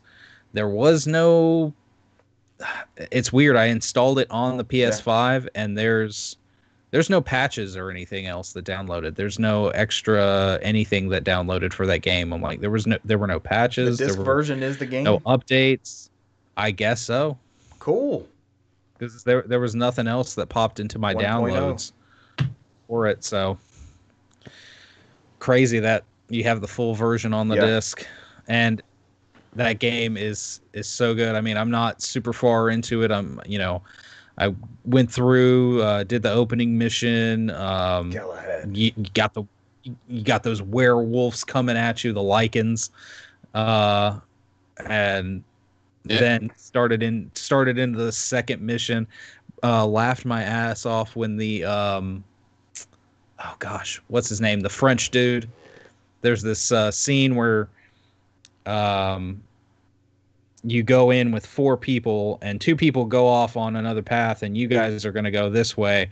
And there's a doorway that's boarded up, and he just goes up to it and kind of elbows it, and the boards just they turn into sawdust. They go bah, and I was like, that's just hilarious. Just the way he just obliterated the. I'm like, is he the Incredible Hulk? What is going on? Le Hulk. But I'll probably have more to say about that as I relive. So far, I mean, I haven't really gotten too far back into it, but it just. I love. And this was a pretty early PS4 game. Much hyped. And it still holds up so well. It looks good. It runs good. Cesar, you said it was a pretty easy platinum trophy. I don't think I'm far from it. I might follow you, Brent, fire it up and try to get those last couple. It's really easy. I think most of it was just the hardest part was just finding the collectibles. That's it. Finding Sackboy and all that stuff on there, and then you just have to remember where to look and grab it. And that's the thing is I did see that. I was like, I haven't really done much of the trophies in this. This looks like it's relatively easy trophy. No difficulty, I don't think. You can play on regular difficulty, and it's just the collectibles. I think is the hardest part. So if you got a guide and it's 10 of them, it'll tell you all right, don't forget to grab this. Brent, I actually have the guide for it. If you want to scope that out on your playthrough. Mm-hmm. Heck yeah. Also, but yeah, that's. I'll show it to you later. That's all I've been doing this week. I'm kind of. I guess I'm kind of in this vein of I want to try and work at a lot of these games and maybe platinum some more of these games. The one other thing I did do is Monday, I sat down with my son and I was like, "Hey, do you want to play Astro's Playroom?" It's like, "Yeah, yeah," and then found out that when you start up a new game, you have to delete your save file. I was like, "Okay, well, you can either." I was like, "We can either set you up a PlayStation account because he doesn't have one yet." I was like, "Or you know what? We'll just go ahead and delete mine." I was like, "But you're gonna put it back the way you found it. We're gonna find everything, and I'll help you through it."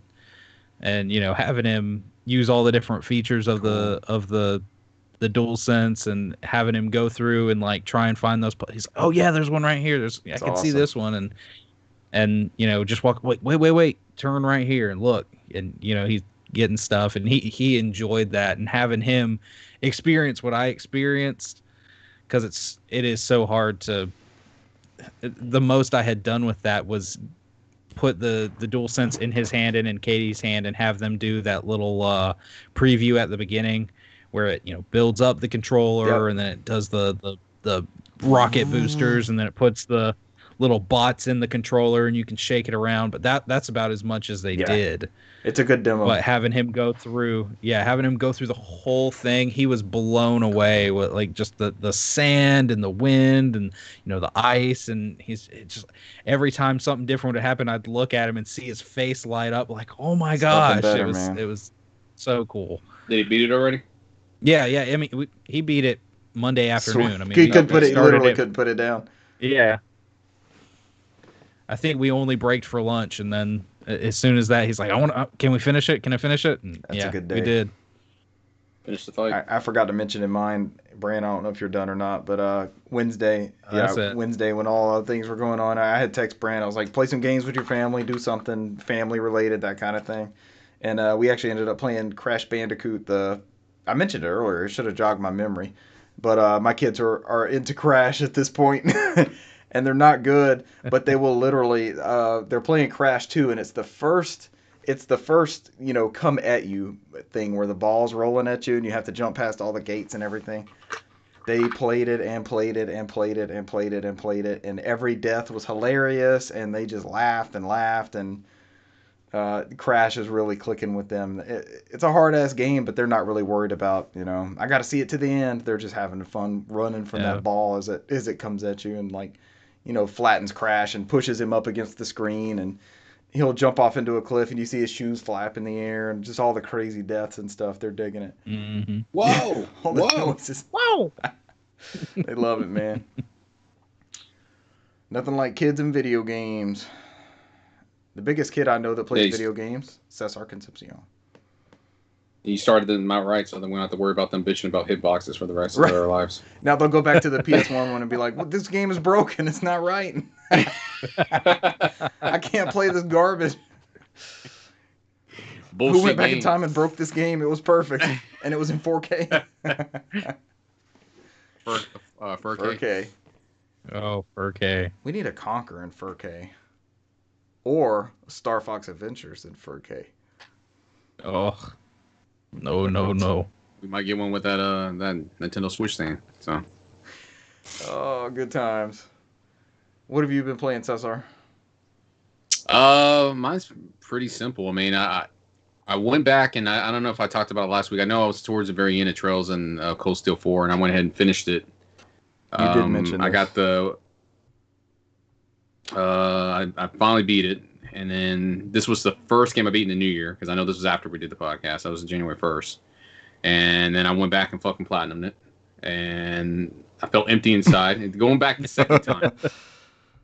Because it's like, you put it took me 101 hours, and I platinumed that game. And the only thing I had to do again was to go back and play in Nightmare mode. It was just the hardest difficulty setting. And then beat the whole game again, which I did. And I was just in there just fucking around. I was like, all right, there's a true ending and there's a normal ending. I was like, I'm not going to go get the true ending because it required me to do like all the quests and then do this one final quest, and then it gives you the ability to get the true ending. I was like, I'm not going to do that. I'm just going to do what I need to do just to get the spot and be done with it. So as I go through it, I got to the final area. I think it took me 10 hours to go through it again. I just ended up skipping all the story bits. So It's not bad. The fucking Metal Gear of RPGs. But because it went from 90 hours to 10 hours if I skipped all the I was story about bits. to say I heard somebody talking about this, and like you're super overmatched on like New Game Plus and stuff like that, right? Like you can just almost steamroll it with all the weapons and everything. It is like the old school RPGs where you pull up a menu when you load the save file and you pick what you want. So I carried over stats. I carried over my book settings because I needed to get a couple more settings for the film, my notebook for some of the characters, because you get like little notes about characters that you interact with. And there you have to do the romance stuff in there. So I had to carry over those, the bonding points is what they call. Which that's the longest part. That took me like 4 hours. I have to sit there and you can only choose one girl, so there's like 13 of them. So you have to sit there and redo, repeat, and not save. And I was like, oh my god, it gets old after a while. So, but a bunch of the conversations are like the same path. I mean, they're all different, and they're all well done. Believe it or not, like each one's catered to that particular girl, and it's like a different aspect depending on how they interact without the whole series, all 4 games. And they're well done. I mean, the guy who does this, Toshi Nino, he knows what he's doing, but. So I went through and the only thing I've noticed differently is as I went through the second time is when I got to the final dungeon, I didn't do the fucking mission to get the true ending. I noticed there's like a fucking parallel dimension sitting there. And it's like, I've never seen it before. I was like, what the fuck is that? I don't remember reading about that online because I kind of read ahead about what I need to do. So I walked up to it and it got me to the point where I can fight the holy beast of earth, which gives me the true ending. I was like, oh shit, I didn't have to do all that fucking bullshit to get the true ending. So it took me straight to it. To what they call to defy my fate. So I went through it. I beat the game again. And lo and behold, I was surprised because nobody talked about it online. This game just came out. So if you beat it for the second time in normal mode, there's a secret ending. And I was blown away. I didn't read anything about it at all. I was like, this was all new to me. I didn't see anybody mention it. I just sat there and I watched the secret ending. And it was a secret ending after you beat it the second time. I was like, oh my God. I was like, it does with the next game. So it's like, you end up meeting Ouroboros' Grandmaster, the one that you've been fighting since the first game, like since 2002. She shows up and it drops some she basically drops some bombs in the series where you get the idea that when you go back to the original ending, and before I get to her, when you go back to the original ending, if you get the normal ending, the main character dies. That's the ending you get, and he tells you he's like, I don't know why, we'll see each other again. I don't know how, but we'll see each other again. And he just flies off and he sacrifices himself and explodes. When the true ending happens, it says you have a twist of fate. Somebody comes through and it's like, all right, you have the ability to twist fate and defy it. And he ends up surviving. And they end up like, people that are supposed to die survive. So you get to it, when you get to the secret ending, you have the Grandmaster, which Ouroboros is supposed to be this evil organization. You find out that she is, the world didn't end. The world was supposed to end. And they bought themselves another 3 years on her estimation of that before the world ends again. So that comes to find out, like it throws this whole thing where Adios, which is that god of that world, is it's kind of like running everything. The theories of running everything like a pocket dimension, where if you ever, and I told Richard this, if you ever, there's a it's a legit French philosopher. Yeah, it's a legit theory. It's a French philosopher who was trying to prove the existence of God, and which, I mean, don't get me wrong, I believe in God and everything, but pocket dimension is not the way to do it. It's like basically it's like because it's cruel. So, but it's like it's to a point where, let's say, if God takes the whole East Coast and divides everything off, and it tries to replicate a perfect world, and it runs a simulation over and over again, and if it doesn't work, you scrap everything and you start from scratch. But the problem is this dimension is cut off from other parts of the world. So like you find out in this game, in this fourth game, like they get to the ability they can travel by airship, and they find out that they're on this continent of Zemeria. They leave from one point of Zemeria, they circle right back around. They can't go around the world. It keeps them stuck on that continent. And they just figured that out. And so like the main character's like, when he felt the spirit veins throughout the core of the earth, or the core of their world, they just end. They don't go around. He's like, I felt that they just end. He said it's weird. They don't spread out like they're supposed to. So you get these hints that they're not in like a complete world, or their world's cut off. Because like they're starting to fight villains in there that are, quote, from other dimensions, like devils and angels that are not from their plane, that somehow cross over to their world and they can't explain it. So like some of these dimensions are breaking down. So you have this leader of Ouroboros in this hidden ending where she's basically trying to go against Adios and she knows what's going on. She's like, all right, they're stuck in this world, and she's trying to go against it and break out. And that's her plan the whole time. So it's like you're going to the part where like maybe the church is not the good guys because they're trying to keep that world together, and then the villains in this whole series are actually the ones that's trying to set everybody free. And she's the only one that retains everything because apparently in that simulation where that main character dies in the normal ending, it's supposed to start the whole series over again. They never made it past that point. So they go back to Trolls in the Sky and it starts over again. God starts it over again. So we're in unknown territory at this point. That's what she says. It's like she's like, in my estimation, we got another 3 years before this happens. That's again. great. So like you got the true ending is like you defied fate and you bought yourself more time, and they keep going on. So now at this point, she knows what's going on. Apparently, she has some way that she remembers it. When they restart over, she remembers her previous life, and that's why she's the only one that knows. And you have all those people that blindly follow this person, which you don't understand because they're not bad people. And that's the reason why. It's because they're trying to break fate. They're trying not to die. We'll let the world end. So like apparently, the way it looks at it is, these Septarians are left by the goddess, and their plan so far is to just destroy them. So they destroyed 4 out of the 8. So they're halfway done. So that's what the next game is going to be, whatever that Septarian is in Calvert, that's where the next series is going into. I guess it's going to go across this continent when they just taking out Septarians, which is like gifts from the goddess. So I think in the first game it was the space, I believe was the first Septarian, and then it was Mirage for the crossbow games, and this one was the Septarian of Fire and Earth. And this is why the series was called Cold Steel, because the Fire and Earth, they fought each other, kind of like the mech battle, like I told you, and they formed a new Septarian called the Septarian of Steel. Earth and fire mixes, and they make steel. So they've already destroyed the Septarian of Steel. So now they have the next 4 Septarians to destroy to hopefully break out of this pocket dimension that they broke the 4th wall and let the person playing the game know what's going on. And like these people and these characters you're interacting with that kind of follow throughout this whole series are starting to pick up on like, all right, you know, Ouroboros is not a bad organization, and they're trying to figure out what their motivation is. Like kind of like dropped a lot of bombs towards the end of it, like, all right, what they're doing. And they're very vague. They know what's going on. And a lot of the villains from the previous games all joined this organization. So they give you the idea this organization's bad, but it may not be. And so it's like it's going to set up this battle that they probably have to go against the church later on, because the church is going through all these games in this series where they're finding artifacts that pertains to the goddess that they should be destroying. They're collecting everything and they're hoarding it because they're not letting people have it. So this is going to be a problem they're probably going to see pop up later on in the games as they figure it out. Like one of your main characters in their team, when they figure out about they call the laws of divergence. It's where you can't leave that area. You're stuck in that dimension. They call it the laws of divergence, and they can't diverge past it. And he's like, he works for the church. He's never heard of it. He's like, I got questions for the church too. About how much they actually know. Does the church in the game like do they fight this theory or deny the theory, or they're trying to protect the Septarians, and the Ouroboros is trying to destroy them. I don't know who knows in the church, but this is the first time. Like I didn't realize when I got Haji Miri, the next game that's kind of like a palate cleanser that finishes up the Cold Steel and moves into the next series.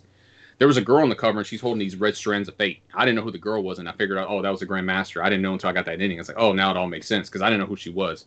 And she's holding these red threads, just like fate. She's trying to break it. I'm reading a little bit about the pocket universes. That's some wild shit, man.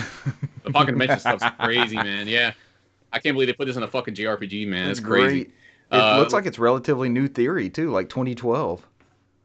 Eternal inflation. This is some wild stuff for Friday night gaming I got podcast. lost into it. I'm like, whoa, holy shit, fuck pocket dimensions, man. Because I was like, when I went to the 4th game, it's weird because I was hearing shit like they were like when you had these people live for 250 years, they were dropping bombs on me. Like I was catching stuff like this goes against the plan. It's not part of the simulation. And I was like, they would say shit. And I'm like, I would sit there like, simulation. What the fuck does that mean? And they wouldn't explain. They would drop tidbits. And it's like only the player will catch it. The characters in the game don't notice it. They're just like they're going through something. It's like they're not dwelling on the future. But the player's like, oh shit, simulation. You know, they're like, this is how it's supposed to go. You know, it's like I mean, this game series has been since what 2004 from the PSP. And the guy who directed the first 3 games, and then he directed the crossbow games. He didn't do the last 4 games, but he's overseeing the whole series. He's still doing it for the last 20 years. So whatever story he's got down, he's got it planned out. However long it's going to take to get it done, I don't know, because it's been 16 years and we're only halfway done. So, oh god, it's like the Shenmue Bible. It's like the lore book. But the problem is they don't promise any of this stuff. It's like we're starting to get this stuff now. It's not like Shenmue where they promise all this great epicness. It's like now we're just starting to collect the dots, and it's like I don't know what the end game was, but now I know. I'm starting to see more and more of the big picture, and it's like, and it might not take that long to do it. It depends on how he wants to end it. I just know the Calvard's the next game in that series, and there's probably Septarian and Calvard, which ones that is, and they said that 10%, I think 90% of the characters in this game will be new. They said only 10% of the old previous characters will cross over at some point. So they still have these other characters that kind of pop in and just kind of like continue the story from what's going on from these other games. But yeah, man, I think that's the first time in a long time where I played a game where it threw me for a loop and I got a secret ending that I had no idea about. I just sit there like, I skipped past the credits and it's like there was another movie to watch. I'm like, what the fuck? And I'm sitting there like, oh shit. That's the first time in a long time that I've ever been genuinely surprised at a video game. Because I looked online, it's like I didn't even know about it until I had to sit there and put secret ending until I think there's like 1 or 2 threads about it. There's actually a secret ending, but like most guides didn't have it in there. Like, oh, you do this, you get a secret ending. I didn't see a guide that had it. So I was genuinely surprised. It doesn't happen often. And it made sense when I saw the. Yeah. So yeah, that's it, man. I could go on about it forever and go in deep dives about it because there's some. I think they had and there's like I think I went into a thread about it where they were talking about in the first game, Legends, was it the Trails in the Sky, where they said that there was a book in there called the Cypress Trees, and if you read the first chapter, it did a lot where they talked about the perfect world theory from Gottfried Leibniz. That's the guy who came up with it, the French philosopher. Where his theory is God has the idea of infinite many universes. Only one of these universes can actually exist. God chooses choices are subjected to the principle of sufficient reason. That is, God has reason to choose which one thing or another. God is good, and therefore the universe that God chooses to exist is the best of all possible worlds. And that's his theory. This is like a Star Trek episode. And Voltaire poked a lot of holes in this guy's theory because it's like, well, why would God let people suffer and sit there knowingly watch it? So there's a lot of back and forth between this. So yeah, it gets deep when you go reading into it. But Voltaire, God bless Voltaire. So apparently there's a book in there called the Cypress 31 Trees, which gives a hint on divergent laws, and this is from the first game in 2002, and it's like I didn't even notice it until somebody brought it up. Like, yeah, this all makes sense now because they kind of planted this shit in the first game. It's cool. Like what they talked about. That's a hell of a callback, man. Yeah, I'm super excited, man. That's why I told Richard, man, this might be our JRPG of the fucking time, man. I'm just sitting there. I'm loving these games now, man. I went back and I platinumed the third game after that. So I went back and I didn't say that. I went back and played the third one again, platinumed that one. So and that was the next day. That was another 10 hours. So I put 97 hours in that game total. So 200 hours, man. I got 3 and 4. I platinum. Those are my first platinums of the year. Outside of that, I won't take up too much time because we've probably been here for a while. We're just looking up Pocket Universe theory. Pocket Dimensions, man. Yeah, fuck that shit. I'm sitting there deep in there, and it's like it's all fucking cut off, and it's like, oh god, it's horrible. So it's like they just repeat the fucking cycle over and over again for whatever reason God decides that it's the best version of the universe. You just got to sit there and fucking keep going and going and going until it happens. That's crazy. But I started playing Robotic Notes, and I got 20 hours into it this week. And that's that's the visual novel I talked about before, where I kind of danced around it a little bit, where it's they're trying to build a Gundam-like character. And so I started to get to know the characters more. The only problem with the Science Adventure series and it's the same universe as Steins Gate, is that they're always a slow burn. It's like it always takes a while to get into these characters, and then for whatever climax to happen and for the story to pick up. And when it does, the story's great, but it's always getting to that point. It's always a slow burn, and I'm finally, I think, starting to get to that point now. So, like before, they're trying to build a life-size Gundam, and it's a robotics club in a high school that takes place in 2019, and this game was done in 2013. So this is supposed to be like a future one, but it kind of pertains to now. And they're trying to build a life-size Gundam, and it's after what they call the robot boom, where everybody's trying to build. Everybody's kind of doing that now. We're trying to build like those Gundam models that are huge in Japan. So they're trying to build that now. It's all started with Akiho, which is her sister Misane was her started the club 6 years prior, and then she drew up the plans to create a life-size robot. About 10 R large, so but it's like live, like 100 feet tall. So, so she's trying to finish it, and you have Kai, who's like her friend, like her best friend, and they grew up together. It's kind of helping her, but it's like he's one of those main characters. Like in this series, for whatever reason, when Chiyomoto, when he does his stories, it's always like the main character that you don't like because he's always like at the beginning with because he's always like, I don't want to really do shit. He's like, all he wants to do is play games, and he just hangs out with her to make sure she's okay. And he's just like, she's trying to work and get the stuff done, and he's just like, he's part of the club, but he's sitting there rather, he's playing his cell phone playing games. He's like, this is all I want to do. And so it's like, and he actually goes and gets people in the club to get work off of him. He's like, so if I get this person to join the club, that means there's less shit that is required for me to do, and I can play more games. And so that's his goal. So he starts kind of as a dick where you don't kind of like him. She's very high, and like Akiho, she's very high strung, and she wants to build this thing before high school's over, which she wants to leave her legacy. She feels like this is a legacy of that robots club, and they want to build this thing.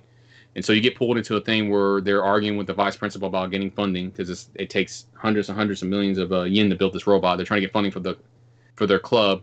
So she throws down the gauntlet and says, all right, so if you do this robot hobby competition and you win it, then I will fund your club. And if you don't, then I dismantle it. It's like that whole, you got to win it all type of situation. Mm-hmm. So they have this hobby robot that was originally with the club that they won the first time 10 years prior. They fixed it up and brought it over, and then they end up coming in second place. They didn't win at all.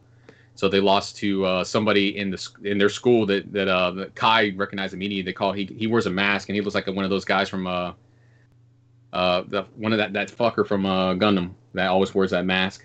You know what I'm talking about? Which one, Char or Char? He looks like fucking Char. They call him Mr. Pallades, and he's like he's trying to hide his identity, and he's in the high school because his father is like a fisherman. His father is like, I don't want you doing this hobby robot shit. I don't care if this is your dream. I want you to grow up and take the family business. Get a real job. Yeah, basically. Yeah, I want you to give up that shit. Chasing this dream. Children play that shit, you know.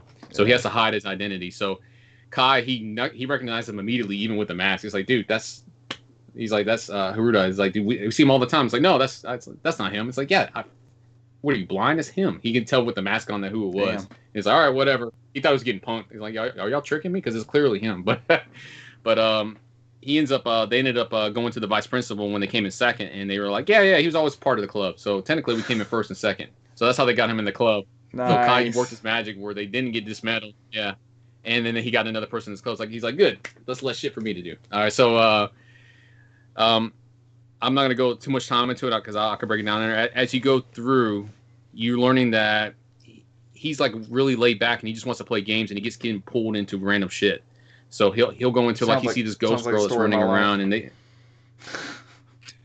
he sees like this ghost girl running around. And he sees it on his droid, and he follows it, and he finds this file from like Ko Kimajo, I believe his name is, and it's like he died previously, and he wrote like this like book about his death or something like that before he died. He's like, somebody's trying to kill me, blah blah blah. He's like, apparently in this world, there's always something scientific going on. He's like, there's solar flares happening. The sun is dying. So he says like the sun is dying. There's solar disturbances. He's like, and this is like 2009 when he died. And he says, I predict that there's going to be solar disturbance in 2012. That should sound familiar. 2015, 2019, and 2020. This checks out. And so they already can confirm what happened in 2012 and 2015. And in the game so far, nothing's happened in 2019 because it's 2019 right now, and 2020 is next year for them. So now he's getting pulled into this whole thing where the sun is apparently dying, and like this, and the committee, I mentioned the committee before, the evil organization from the Steins Gate and from Chaos Child, they're immediately in this game in the beginning already. They're trying to get their hands on Kai because when he was younger, apparently one of the solar flares affected him and Akiho when they were on a ferry, and it gave them powers. Like he calls them attacks. So his is called fast forward, and Akiho's is called slow motion, where if they stress out too much, she'll slow down, and her heart goes down to like I think 3 beats every 10 minutes or something like that. It slows down, and everything moves very slow for her, and it's like it looks fast in her eyes, but it's slow for outside. Everybody else perceives her as very slow. She can't move. He's the opposite. His response time is immediate, but everything slows down so he can make the changes he can. But then he has like, I think his heart goes like 30 beeps per second. It feels like his heart's going to be destroyed. Damn. So it's like he doesn't like it. So it's like that's what he used to win to get second in the robo competition, because his inputs are godlike apparently. So apparently the committee sees them and they're trying to do something with them. Doesn't know why. So I mean, there's a lot of moving threads in here, and it's starting to make sense. I already got the first character from Steins Gate. She shows up in there, Nai. And the original Steins Gate, she was like 9 years old, and this one she's like 19. She's working in their space program. That was when I saw it was 9. I was like, oh shit, that's fucking 9. I was like, hell yeah, man. That was like I didn't even know she was gonna show up in from Steins Gate. So I was like, oh god, that's a good callback too. But yeah, yeah, for these games that connect somehow in their connected universe. But yeah, that's it for me. I mean, I'm probably in phase 4, maybe a third of the way of the game. So I'll figure out whatever bullshit they're trying to get away from the committee in the next couple chapters. So, yeah, that's everything I played this week. Fucking story-based shit. Pocket Dimension. It's all good. Even though your most played genre is first-person shooters, you're just lying to us this whole time. We know this about you. Mm. That's what happens when I fucking keep putting Call of Duty games in there. I just love the campaigns. I just wanted. Go ahead. Well, man, they keep putting out new ones every year, so my first person shooter one's always going to go up apparently because I'm dumb every year. Like, do you guys have a lot of Call of Duty players on your friends list? All right, that's a big question. The reason I ask is I've seen most everybody go back to Modern Warfare. Like I don't see anybody playing Cold War. I was just wondering if that was. Everybody's on Warzone for me. Everybody did the Call of Duty Black Ops for a little bit, and then they went back to Warzone. Warzone seems to be where it's at, and that's the free one, right? Like you don't have to pay for a specific Cold War Warzone or anything. I think in that link I sent you for that time tracker, I think they said based off their settings for those people who sign up for that service, that was the most played game. That one, and Fortnite was second, and then third was Grand Theft Auto 5. Of course. As featured in the Game Informer article. Speaking of articles, I wanted to mention this before we get out of here, but Bloomberg did it's like the 20th anniversary of the unveiling of the Xbox, and Bloomberg did a deep dive into. Brant's laughing. What are you laughing at, Brant? Did you read this article? I'm laughing. No, I'm laughing at the fact that when Microsoft, before they got started, they tried to go to Nintendo. So they were looking to acquire studios. That's how the Bloomberg article frames it, because they went to EA first, and EA told them they didn't know what they were doing. Because Microsoft, I know Cesar and I were growing up at this time, but Microsoft PC gaming was like education stuff. And it even says in there, Bill Gates thought video games was like a magical school bus on the PC. So that was the extent of what games should be for them. So they went to EA first, and then to Nintendo. And the guy said it was an hour and a half of them laughing at us, and that's all the hour and a half was.